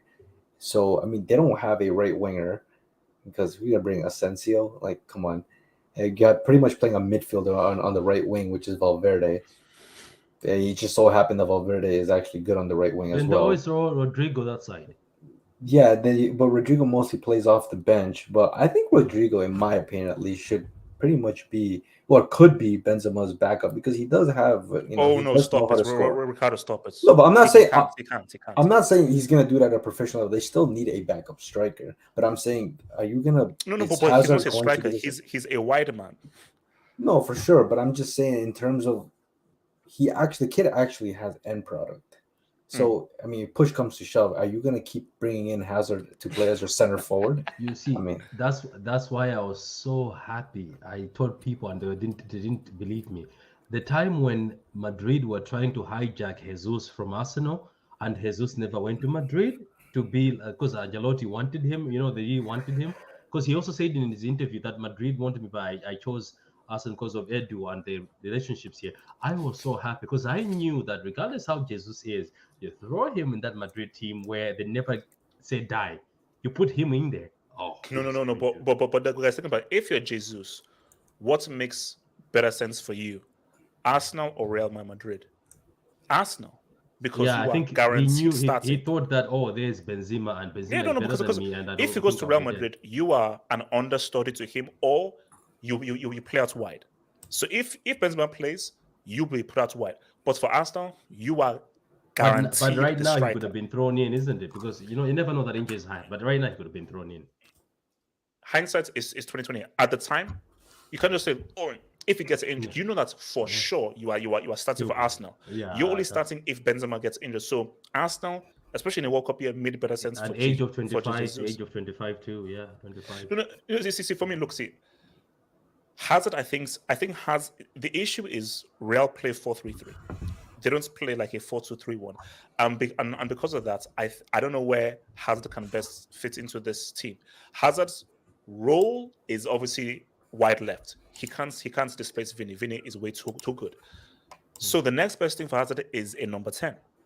But because they play 4-3-3, they don't play as a number 10. So Hazard is screwed because he isn't a false nine. Hazard is not a false. Like, he doesn't have the fundamentals to play as a false, because as a false nine, you do need that finishing end product and that movement. Hazard is a dribbler, creator, playmaker. He's not. But he's also a finisher. Do you remember in the Prem when he? That was one season. In the Prem. No. But my thing is that, can he do what Messi does, or what Jesus does? Because those are guys who, you have to have the characteristics that are so suited there. Based on how long Benzema is injured for, this is a serious loss for Real Madrid, man. It's like, look, see, they should still be fine for the group stage because I think they are too good and they have too much quality. But bro, Benzema is hugely vital. Like, so Hazard as a false nine is not sustainable for Real Madrid. No way. even with Vinny there, and even if you put Vinny and Rodrigo there, Benzema brings more than just goals. It's his goals, his playmaking, and how he brings other guys into the game. So that is He's too you're good. losing too much from Benzema. I mean, like Ricardo, like how okay. Hazard, I mean, talk to me, man. I mean, I'm clutching at straws here. Look, I'm clutching at straws. I would be on the same page as you if he didn't play for Real Madrid. Just because Hazard has always been one of my favorite players to watch. unfortunately, he went to Real Madrid. Mm. But from a footballing fan point of view, seeing him actually play well, I saw the goal and the assist. Not so reminiscent, but it was still nice to see that, after all the fat shaming he's been through the last 3 years From Um, you, mainly, yeah. and his fat ass went on the bus and said, Whoa. this year is going to be different, while he had the microphone and probably a glizzy on the other hand. He said this year is going to be different, and to be fair, tonight he showed levels. He showed levels tonight. The little cameo. He did what he had to do. It could probably be the start of something, but I believe there was actually a clip that got exposed. I think it was over the weekend's game. They caught Hazard on the bench. I think he was talking to Lucas Vasquez, and he was criticizing Ancelotti's substitutions. He's like, it's always the same substitution, always the same substitution. He was not, because he wasn't getting in. But I don't know, maybe that performance, might change a bit of rotation. And to be fair, that's what Ancelotti gets criticized for, his lack of rotations. So I mean, we'll see, we'll see. But it's nice to see for himself, especially approaching the World Cup, he actually gets minutes. But if Vinicius is going to keep playing the way he's playing, and assuming Benzema is going to be injury free, I mean, I don't know. To be honest, I really don't. Look, I think like a front three of Hazard, Vini, Rodrigo, it is pretty good. But do you know what I think they should do? Is where Hazard comes back a bit and they play, and Vini and Rodrigo play more as like two strikers that can come in and also go out wide. And Hazard is more of like a playmaker and creative for them. I think that is what works best. And it's almost similar to my issues that Chelsea have with Havertz. Havertz should come deeper rather than be making forward runs. You don't want Hazard making forward runs. You want him deeper, just outside of the D, saying what's up. Patrick, talk to me. He's also good behind the striker, isn't he? Like he used to do that in Chelsea, where he used to tuck in and he'd be very dangerous. I remember when he played against us, he used to always tuck in behind Diego Costa, and he was bad. Like he was dangerous. Like the thing is, when in the wings, but Hazard, when he's coming down at you down the middle, I remember what he did to Arsenal. I remember what he did to City. I'll never forget, because that day I almost dropped in tears, because the way he dropped our defense, he made them retire, and Pep right away sorted the whole defense. He got rid of the whole defense. By the way, Pep wanted him, you know that, right? There was a point where they wanted to trade Aguero and Hazard. Yeah, like one of the reporters said there was serious talks between City and Chelsea before he went to Madrid, but Chelsea demanded Aguero, and then the club was like, no, because Pep wanted to get rid of Aguero. People never know that. Like even his brother came out and said, this man didn't rate Aguero. He wanted Aguero out of his team. He wanted a mobile striker, but the club was like, no, my guy, that's not happening. You're gonna keep this one. So Hazard, fair play to him, man, because I know if he didn't do anything. Patrick, he needs this, man. The amount of abuse this man has received, I know, and how hard it has with injuries and so forth, bro. Cut him a break, man. Cut this guy a break. And when you, this is the thing, HH, when you hold the mic and make a speech like Messi did, and then you don't deliver, you have to deliver. When you hold the mic with confidence like that and say, this is my year, this is my time, you have to do something. So Hazard, when he held the mic in the bus, I was like, brother, no, don't hold the mic. Leave the mic alone. Come on. But fair play. Hazard holding the mic. Hazard, the guy's a freaking joker. He was doing that just for vibes. Don't take that as a experience. But he made a promise. Madrid fans, he promised them. No, he was probably drunk. Ricardo, didn't he say this is my year? He said this year I'm gonna show. Yeah, he was fully sober, by the way. After about 5 bottles of freaking vodka. So the guy was trying to give alcohol to Tony Kroos's son, bro. The guy was off his face, bro. Come on, man. Yeah, It's not real, man. look, for me as a football fan, as Ricardo says, even as a football fan, we want to see players like Hazard at least. Because I have a Madrid fan, a friend who slates Hazard. He's like, man, we wasted money.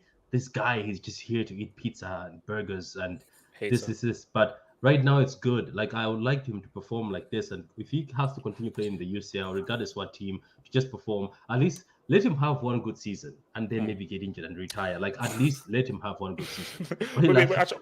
Wait, sorry. Two things.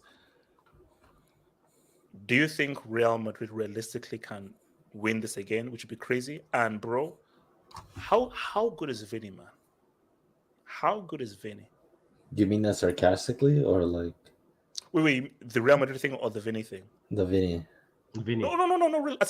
As in, like, how good is he in terms of like, has this guy now entered that level of like, okay, no, this guy is really like one of the, in terms of just end products and like a guy, as you know, this guy can say what's up. Because bro, this guy, it seems as if he's now carrying on that amazing. Because I think last season was probably his best ever season he's ever had in terms of numbers. It was by far his best season. Yeah. So is it now a question where like in Benzema's absence, he can sort of pretty much try and almost do what Benzema can do. He can't do it to the level, but almost do what Benzema can do.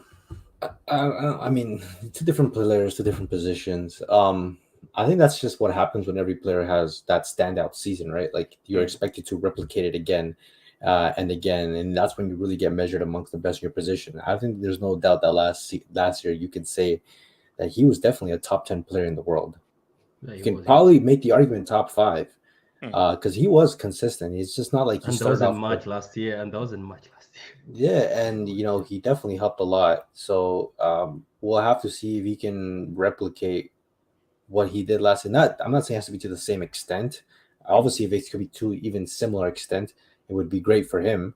But I definitely do think he does belong. And I think when you talk about players under the age of 23, as much as everybody wants to just put Mbappe, Haaland, and then a gap, and then everybody else, I think you actually have to put Vinicius in that conversation. He's closing the gap. I don't think there's a gap. Come on. I think right now, if you look properly, man, that kid from Barcelona who's benching Thiago, like Thiago can't get into Spain because of that kid from Barcelona.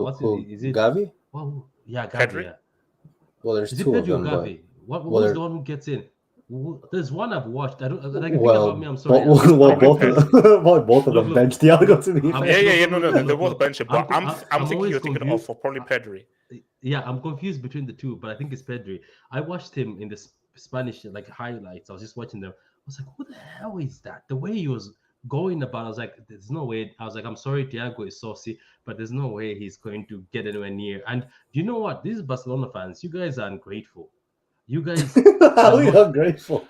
We'll do with the Barca afterwards. Wait, let me take some quick copies. No, look, screw those guys, man.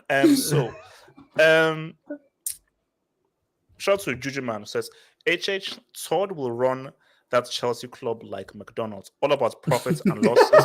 Forget splurging on top players. Juju Man. Guys, this is why I'm actually really scared though. Because I'm scared it's like, is Todd Boehly just saying like, yeah, spend, or is it like, no, they actually know what you're spending on? They actually know what you're doing to actually make this guy successful. I just say, this is a business, let's just do whatever, and you don't really care about competition actually really winning trophies. That's what I'm really. Chelsea are in a very scary place, man. Vas loves. Okay, I'm not going to read that out. Gabriel Jesus didn't come to Madrid because of Spain's non-EU visa policy. It had nothing to do with football. Oh, I didn't know this. Okay, we didn't know that. Fair. All right. Shout out to your boy Link. I can't wait for Leao to cook terror squad Tuchel. This man is a Chelsea fan, by the way. Let's play this guy. This man is a Chelsea fan. Traitor, Judas. Real deal. Modric must be top midfield of all time. Relax. Zidane still exists. Zidane and Pirlo still exist. Relax. But Modric is maybe he's top 5. You can put him top 5. Nah, he's definitely top 5. Rafi. HH is 23. HH is 23-year-old Mbappe better than 23-year-old CR7. Yeah. No, he's not. No, he's not. I didn't say anything. Yeah, he is. I said, okay, I'll think about it. It's close. Yeah, he is. It's close. It's real close always. Adams. Adams. Modric is the best midfielder I've seen with my Koro eyes. Only Yaya and Zizou can chat to him. Why do we Guys, always can we say- forget Wait, hold up. Are we just you're just pressing Iniesta, Pirlo? Come on, bro. Why do we But always Pirlo and forget Iniesta, about? come I'm on. sorry, but every time we talk about GOAT midfielders, why do we always just act like Maradona doesn't exist, man? He's an actual Maradona was a 10. number 10. Yeah, it's an attacking midfielder. Midfielder. So when you say midfielder, see, that's why whenever you say midfielder, like there's so many different roles. Are you saying a central midfielder? Are you saying a DM? Are you saying a number 10? Well, if you're attacking saying an attacking midfielder, that's literally the opposite of a defensive midfielder. But you do count defensive midfielders as midfielders, so it's a part of the conversation. It's like, see, it's what I don't view. Whenever someone says a midfielder, I think you're right in the heat of the mindfield of the midfield. So I think of the central midfielder and so forth. So someone like a Maradona is sort of like a cross between an attacker and a midfielder, not like a hybrid of both, rather than just like you're just a pure midfielder. So let's just compare all the pure midfielders. Wait, no, you're a pure midfielder and you're there for the midfield function. Guys, Patrick, is your mic working, Patrick? It's working, and this silly mic, because it stands on the desk, it's just Patrick. I don't care about that mic. I said, Patrick, is your mic working? It is working. Patrick, look, in 4K. This guy's scary. Patrick, I am officially now. Let's be fair here. He still fails the eye test. He's still a limited football player, but in terms of goal scoring, this is quite scary. I have changed though. Wait. Has he actually scored in every game now? Yeah, he only assisted. He only didn't score in the Bournemouth game, but he assisted. Oh, so basically, the only time he missed to score, he assisted. It's inevitable. It's just something is gonna happen. But you know what? Do you know where I've changed my mind, HH? I was believing in this thing where they say he can't play football.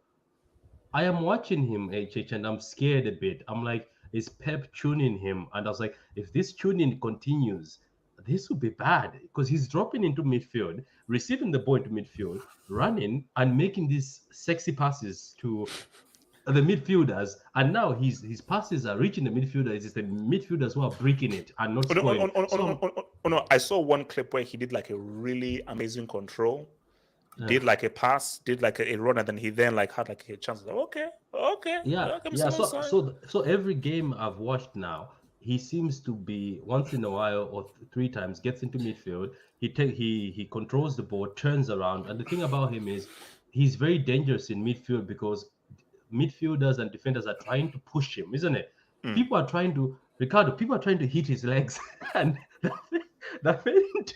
like this guy is he a robot? He's so like the midfielder. That's why he's a problem because, bro, like he's big, he's strong, he makes really good runs, he's very clever on off the ball movements, and he's a clinical finisher. So, like you see, that's it for me. That's why I say, I look at PSG like DM. Do you work hard enough? The structure. I'm looking at Man City. Everybody is going to work their ass off. Everybody's going to defend. Everybody's going to put in a shift. And now you have this goal scoring phenom. Because bro, let's be real. Sorry, wait. Who's in this group? So it's Sevilla. Who are the other two teams in this group? Is it Copenhagen? Is it Copenhagen? You say Copenhagen? Is that what you call it? Wait, so is it Dortmund and Copenhagen? Yeah. It might be. So this was the sort of first game, even though Sevilla are trash. Sevilla are really bad. Yeah, they haven't even won this season yet. Yeah, but Haaland could finish with 6, 7, 8 goals by the time this group is finished. Basically, my thing is that if the only question mark of Haaland is if this guy gets injured. From how this guy has started, I'm like, this is a goal scoring freak. But have you seen what Pep is doing? This is what I'm giving people a bit of a warning. The thing is, at Dortmund, they were so desperate. Like these injuries were at Dortmund. Salzburg, he was fine. And Modi, whatever they call them, he was fine there. It's Dortmund that were so desperate all the time to bring him on. This brother, when he's injured or half back, like he's back training this week, they're already throwing him in a game, and they made him finish 90 minutes.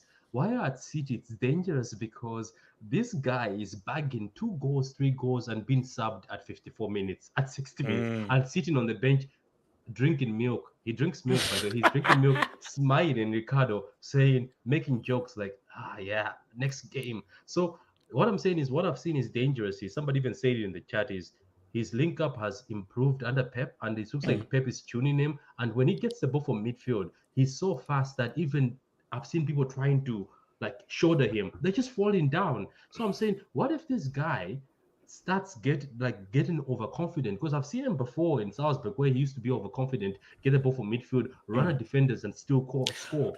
So but it's going to sorry, be- no, quickly. 2 things before I forget. First thing is, do you notice that? Because basically, whenever I try to do the thumbnail, and those credits, in almost the last 3 or 4 thumbnails I've done of Haaland, he was always doing this. He's very aware of guys like me and guys like Ricardo, who said that this guy was going to flop and he wouldn't. I've never said he was going to flop. I've never said he was going to flop. Ricardo, please, one at a time. So basically, Haaland, he's doing this because guys like Ricardo and me and all the drivers who said he'll never score, he's very aware. So he's like, and that I think is feeling it. So literally every time he scores, like, oh, wait a minute. I thought he said that I was going to flop. I thought he was going to flop. So that is fueling him. So you can say that he's really into that whole thing. Now, the other thing is this, and this is what I said before.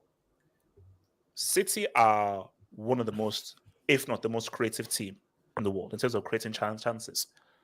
Haaland is a lethal finisher. This is always my fear. If the math comes to fruition, super creators, super finisher, that's a problem. That's a big problem. That's a really big problem. Do you know what's worse? We have a big Do you know what's problem, worse?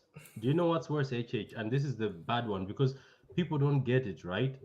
I wish that Champions League team, the Man City team, where Diaz first season he came in, Haaland was available then, because that team was so solid defensively, and that team was pressing people off the park, and that team was creating chances but hitting the post, missing. But what people don't get is this City team hasn't even clicked. Like, the team is still bad. They're not, like, according to City standards, when you watch them, they haven't clicked yet. Shout out to your boy Akanji and Gomez, especially Akanji.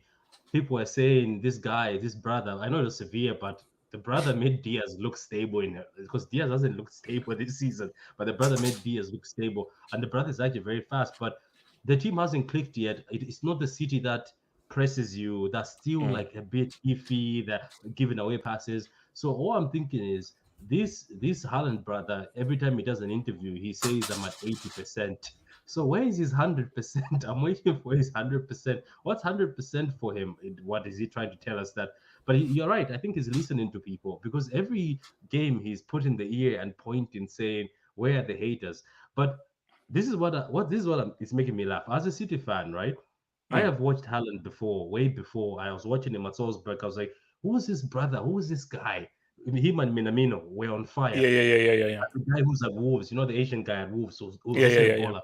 But I know he's a goal scorer, but I used to say, in the back of my head, I was like, you come to the Prem, you go to a big team, you become a small fish. This guy is inevitable. He's just showing up. I was like the first goal today. No. I am shocked as to now. Let's see whether he sustains it. But one thing is fair. Who knows? He could dry up, hit a dry spell, and so forth. But in terms of how this guy has started the season is ridiculous. I am 12 goals in shocked. 7. It's 12 goals in 7. 12 in 7. Ricardo, that's stupid, bro. I'm not surprised. I don't know why you think it's surprising. I told you this was going to work whether or not he fit. Like, I've said this from the beginning. Come on, Ricardo, this quickly? I'm not saying I'm saying I'm not surprised. I'm averaging a goal a game was always going to be the reality.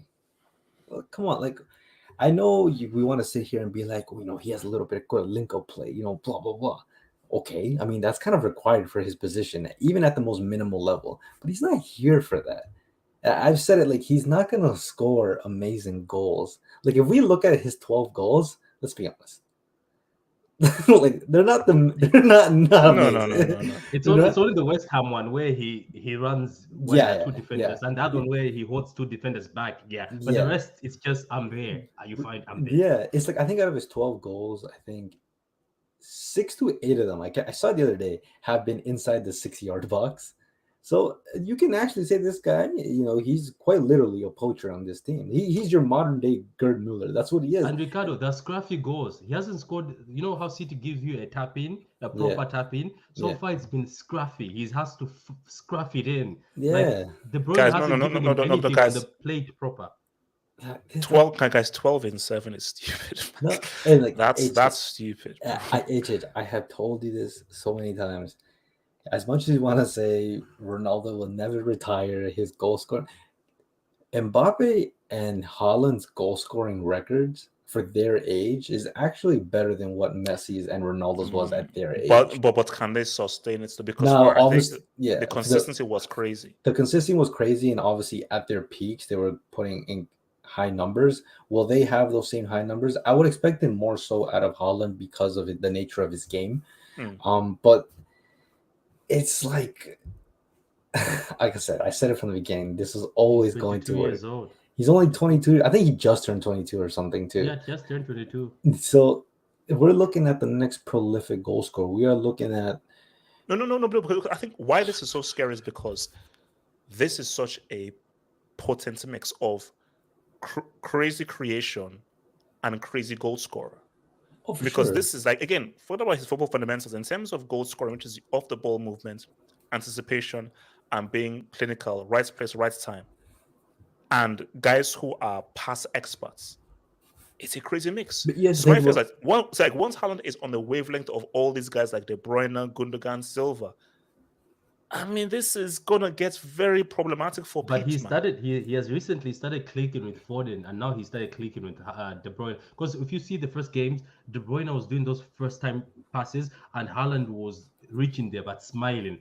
And that's the dangerous thing. Somebody even said, one of the pundits is like, this guy, we were laughing at him at the community shield. People were making memes, but he's like, did you notice this guy was laughing? And even that guy who's the Nigerian guy, the big striker, he used to play for, I forgot the team, but he was saying, guys, I am a striker. I don't laugh. But this guy was laughing, and his laugh was like, okay, you will see. So look, De Bruyne was doing those first time passes in all the games. Haaland was not getting there. He was an inch there. But I've noticed now, have you seen as soon as he sees De Bruyne about to hit, 2 goals now, he's reached them. So that's the same game he scored in the last game. And what I told somebody is like, I think if this guy stays fit, and what's more dangerous is people are forgetting that there's also Alvarez who's so hungry for goal too. So what once this guy clicks, I've noticed that even though City played bad, but something, as Ricardo says, this Haaland guy won't allow us to lose. He will allow us to draw, but he doesn't want to lose. So the balls are just finding him, HH. Like you're like even the one he scored where John Stones was trying to score, Haaland, the ball just found him right at his foot against Crystal Palace. And even the announcer was like, how did the ball find him? Even the one where Foden, he did a 1-2 with Foden, and Foden wanted to shoot, but the defender defended it. Guess who it reached? Right at his feet again with an empty goal. It's as if the ball just comes to him and say, here you go. No, because that's amazing of the ball movements and reading what midfielders are doing. Let me just do best, man. Search shows your boy. Vas loves no. If we go back to back again, Modric has to be the greatest box-to-box midfielder of all time and amongst the top 3 midfielders in general. First of all, Real are not going back to back. If they go back to back, then I'm gonna start watching cricket or something, because then that'll just be freaking. I will restart my acting career or so forth, because I'm still semi-retired. Like, that'll just be freaking stupid. But like, I mean, look, Modric is already top 5. Modric is already a top 5 midfielder of all time, 100%. So guys, let's just look ahead to some of tomorrow's games, man. So first of all, Liverpool against your boys Napoli. Guys, why am I worried about Liverpool in this game, bro? You see, here's the thing. Liverpool have not looked good at all for the start of the season. They've looked very ordinary and look problematic. But then what they always say, league form, UCL form. and Liverpool have always been guys who have been very good in the UCL. But I think Trent is still injured. So I think they're going to play Gomez out on that right back. But this guy, like Napoli, they are good, especially at home. Is it home or away? So Napoli are at home. So it's at the Diego Maradona stadium. So look, Ricardo, what do you say, man? Napoli, Liverpool, man. I would like to Do you think think Liverpool remind guys like, yeah, wait, what's about us? And because Salah has come Yeah. under crazy criticism. Yeah, He got the no. bag. He told Mane Deserved to go piss off and so forth, and is now the king and so on. Guys, wait a minute, you got the bag. You now get paid $3 billion a second. Where are those freaking G's? So do you think this is where Salah says, you know what, I'm here now? What? Probably because I think everybody can admit that when it comes to cup competitions, just specifically the Champions League, that Liverpool are they're a Champions League club. And I think this is a good a platform for them to escape all the nightmares that's been going on in the Premier League and start off good here. And then Napoli is just like, man, every time I want Napoli to do something, they just never come through. And yeah. Those underachieve. yeah, so I mean, maybe perhaps if it was another team, I would probably bank on it, but not Napoli. And I think Liverpool will get it done. I can see them winning like a 1-3. I think Salah actually scores, but I don't trust in Napoli. So say Liverpool beating them 3-1 in Naples. Yeah, I think they will. Do you remember they gave them trouble though, and that was the better Liverpool side? Yeah, but I don't know. I have trust issues, man. Wow, that sounds very, very deep. I'm not gonna put my faith on Napoli either. So apart from this, I mean, look, to be honest, in this game, I have no idea. Like, I think one part of me says that Liverpool are just going to just switch into their UCL gear and just really, really cause Napoli issues. Another part of me says that this bad form may carry into the Champions League, and we may not see the serious issues of how Liverpool just don't look quite right, and also the injuries that they have. So I'm caught between two spots. So do you think no, Liverpool will show their quality against Naples?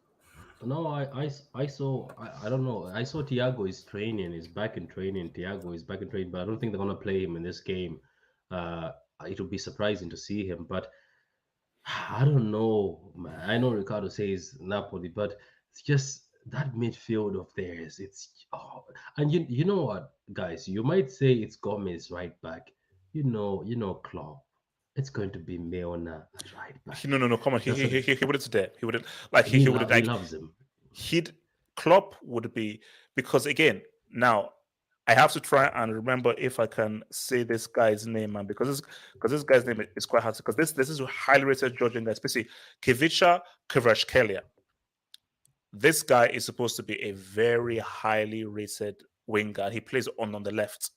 So Milner up against this very direct, dribbling, all action winger is bad news. So unless Klopp has lost his brain cells and so forth, he's like, I cannot put Milner out there, bro. I can't. Yeah, but you've seen it before. I have seen Milner against Foden, and Foden skinned Milner, and they still played Milner the whole 90 minutes. But what I'm trying to say is that midfield of theirs is not looking great. I think that's where things are not going well, because what's going to happen is I think Gini is a miss. I think Gini's energy, because I've seen Liverpool fans are trying to say Cavalli and Elliott because they're skilled. Yes, they're talented and skilled, but they don't understand that that team never was great because of their midfield being creative. It was great because their midfield were workhorses, and they don't get the fact that this is the funny thing about Liverpool fans. They cry over Trent.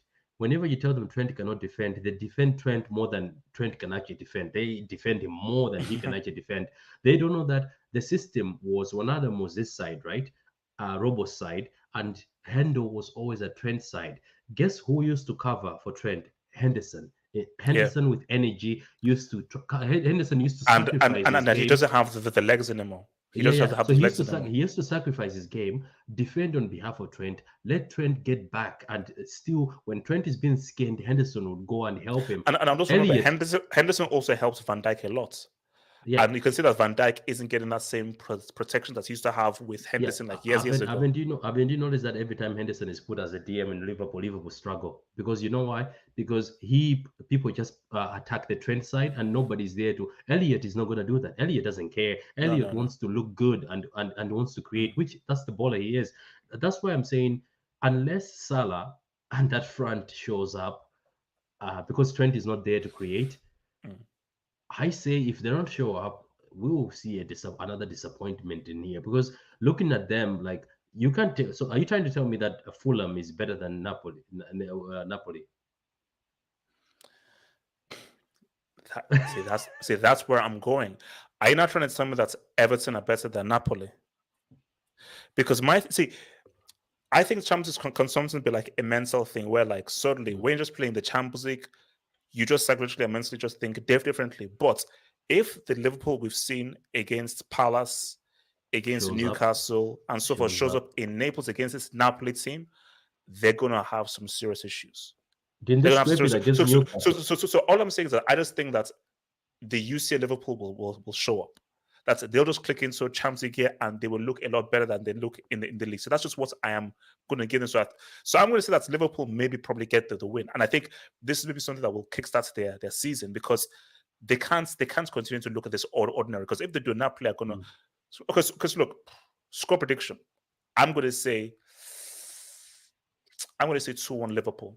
Ricardo. I said 3-1 for Liverpool. Oh wow, okay. I think Salah scores. Patrick? I think Liverpool are holding a 2-1. I think Napoli will win. Ooh, all right. Okay, so let's look at Inter. Such a hater, man. Inter against Bayern.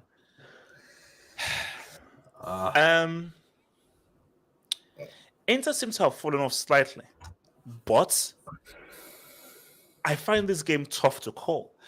I don't want to be so quick in saying that Bayern are just going to win this game very easy. I don't think it's going to be straightforward. Bayern have drawn their last 2 games in the Bundesliga. And that defense. Upamecano might be on. I think he's been on fraud watch. Did you see the clip where he was dancing around? Where he was like, what sort of defender does that? Like he couldn't. Like he was there. No, bro. Every time I see Upamecano, like his eyes are always like really wide, and he always seems like confused and just so. So I think that guy needs help, man. So I don't know, man. It's like I think this is going to be a very exciting game. It's at the San Siro, big, massive pitch. You know how Bayern play. I think that there are going to be a lot of goals in this game, and I'm finding this a tough one to call. I mean, like Patrick, what are you saying? I'm finding this tough to call, man. I think as much as we might say Bayern is iffy, I just think the thing about Inter, they always disappoint me. They show up to the UCL and you're like, they look like a stable team, especially when they won the Serie. I was like, they are stable, they will do something. No, they break defensively. They start looking trash. They start looking bad. Like Skriniar or whatever his name is, or Skriniar, whatever. Skriniar. Yeah, they're like, oh, this guy is old school. He's a throwback to defenders from Italy. He's so disciplined. Nah, he looked funny the time when they play somebody. They just look funny. But I don't know. And Kumekano. The guy is becoming a meme. That's the thing. No. What about becoming? He is a meme. He is a meme. Like Bayern have a meme to defender. Like the guy is danger. Miles. The guy is danger. So he deceived us at Leipzig. Was at Leipzig? He was looking good. He was looking. Yeah. So did Werner. Look. My thing is that show a bit of speed and craft to this man. Upamecano is doing the moonwalk and the electric slide. Somebody called him Paul McDonald. Yeah, like look. At the end of the day, I see there's somebody in the comments who is hurt. I think he's an Inter fan. My friend, let me be honest with you. You guys with a decent team, you get smacked. It's just bad. You're gonna have to like this is the thing about football fans. We forget. Wait, why should I put confidence in your team if your team is poor for the past years? Like, what has convinced me? No, because let's be real. Inter know that they don't expect to come out of this group, and they shouldn't come out of this group. So, and my thing is that looks like, and if we're being real, Bayern should beat them. But I'm looking at Bayern's last 2 games, them still having to readjust without any Lewandowski. And the fact that even if Inter look a bit, that's why I think this is going to be a really iffy game, because I can't fully give it to Bayern because of Upamecano tax. But I can't also, I'm still not fully confident in Inter Milan because I've seen them against Lazio, against AC Milan, and they do look a bit iffy. But I do feel like if Inter can give Bayern issues. So I am finding it hard to call this game.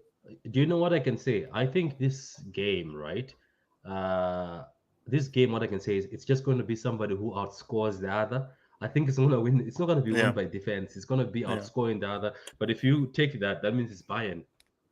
I think it's Bayern. Okay, look, let me go score. So I'm going to say, I'm going to say 2-2. I'm going to say it's going to be 2-2. Ricardo, what are you saying? I was going to agree to a 2-2, but there's something in football that we always overlook. And I think, for example, like today's game of PSG and Juventus, right? At least in the first half, it didn't look competitive. And I said to myself, I've seen teams in France give PSG a better run for their money than what Juve have. And that's to me, that's why I believe Liverpool will win tomorrow, because we have seen teams in the Prem give better, run for the money to Liverpool. I don't think Napoli will. This could be the case here with Bayern, where the last 2 games they have drawn, because there's a level of familiarity when you play teams in your league. So they make life harder for you because they know of you. They know you. So I'm leaning. I don't think Inter wins. No. The wins win. No. I think they will. Best case, they get a draw, but I do think Bayern will win by a goal. I think they win 2-1. Okay. So, Ricardo. Okay, I'll be fair with you. As much as I have issues with this club and so forth, welcome back. Thank you. Welcome back. Welcome to the. No. We don't. Okay, relax. We don't need to clap and everything. Welcome to the big time and so forth. Just don't get 8-2'd. Is there a scenario where we have an emergency and Victoria Pilsen say what's up? If we don't win, like a 1-0 95th minute head. If we don't win, minimum 3-0. And also apparently statistically, I think they're the worst team in the UCL. These guys, I think they're statistically the worst team. No.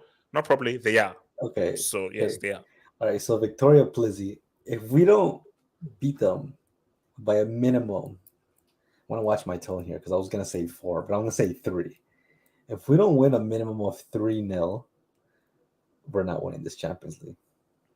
Wait, hold up. Oh, we're not making semis. Semis minimum. We need to start off. Patrick, do you see how these Barca fans are moving? No, but come on. So no. Patrick, so Patrick, so these Barca fans, they are so arrogant. He's already thinking that rookie is going to win them the UCL this year. So they already expect a UCL win. I'll say this. The cheek, the audacity, wait. the arrogance. Are you guys one of the ones that are favorites to win it? No. Oh, hear that pause. Sorry. No, I'm just saying if we don't win 3-0, maybe 4, don't take us serious. Don't take us serious in the Champions League. Because this should be a routine, comfortable stat pad session for Lewandowski. That's what I'm saying. This needs to be a big win because the next game is going to be against Bayern Munich. You can't go into Bayern Munich and then you had a tough battle with Victoria Plizzi. You can't. That's embarrassing. And you can't drop points at home to this team. This is a stat pad session. 15 So what was it disrespecting Victoria Plitzen or something? No, they're gonna be disrespected, and they have to expect to be disrespected. No, bro. Like they should get pummeled by all teams, including Inter. Although I think that Inter will probably end up having to go with them. But look, what if they do a sheriff? No. No, Patrick. I know Patrick. The streets tell me that these guys are like bad. Like these guys are bad. like Patrick. I'm saying that you should. This is where you have like adoptions. Like you open up an adoption agency when you play this dude's match. In the league, in the league, they've won every game. They play is that Bulgarian league? No, Czech. Or is that the Kazakhstan league? It's Czech. But I'm saying Czech they're league. Okay. they're coming off a good form. They've won every game, and they're doing well. They've played 6 games, but if they win the next game, they're gonna be top because the other team on top of them has played more games than them. So it looks But like come on, come on, Patrick. This is UCL, man. This is UCL, man. This is UCL talk, man. you like shout out to Czech pro football and everything, but this is UCL talk right now. And But HH, you know the narrative. These are the sort of teams that come to you and you pretend as if, oh, that's so easy. no, And this is- but I think this game is at the Camp Nou, which means that look, come on, bro, like this should somebody says relax. Your under 23s would beat them. No, but like, Lucas, no. This, let's be real, and I mean not this. Well, maybe I mean to disrespect, but this should be a stats padding session against these dudes. But I think, look, I think when you're looking at Barcelona, man, they have the personnel to win the Champions League. Hmm. I just think that you need more than that, and I think I don't think Xavi has the credentials to say what's up. Despite the team being freaking amazing, he doesn't have. Xavi is the one holding it back because, bro, you have Lewandowski, you have Ansu Fati, you have Pedri, you have quality players that are good enough to go all the way. All the But way it's- where? To win the UCL, but Xavi tax. Xavi is holding them back. So there's no chance that they can do that. But look, I mean, Ricardo, what are you expecting to see from this Barca game? What do you want to see? An absolute beatdown. That's what I'm saying. If we don't win like 4-0, if we concede to these guys, don't take us serious. I'll tell you that right now. If we concede to Victoria Plizzi, do not take us serious.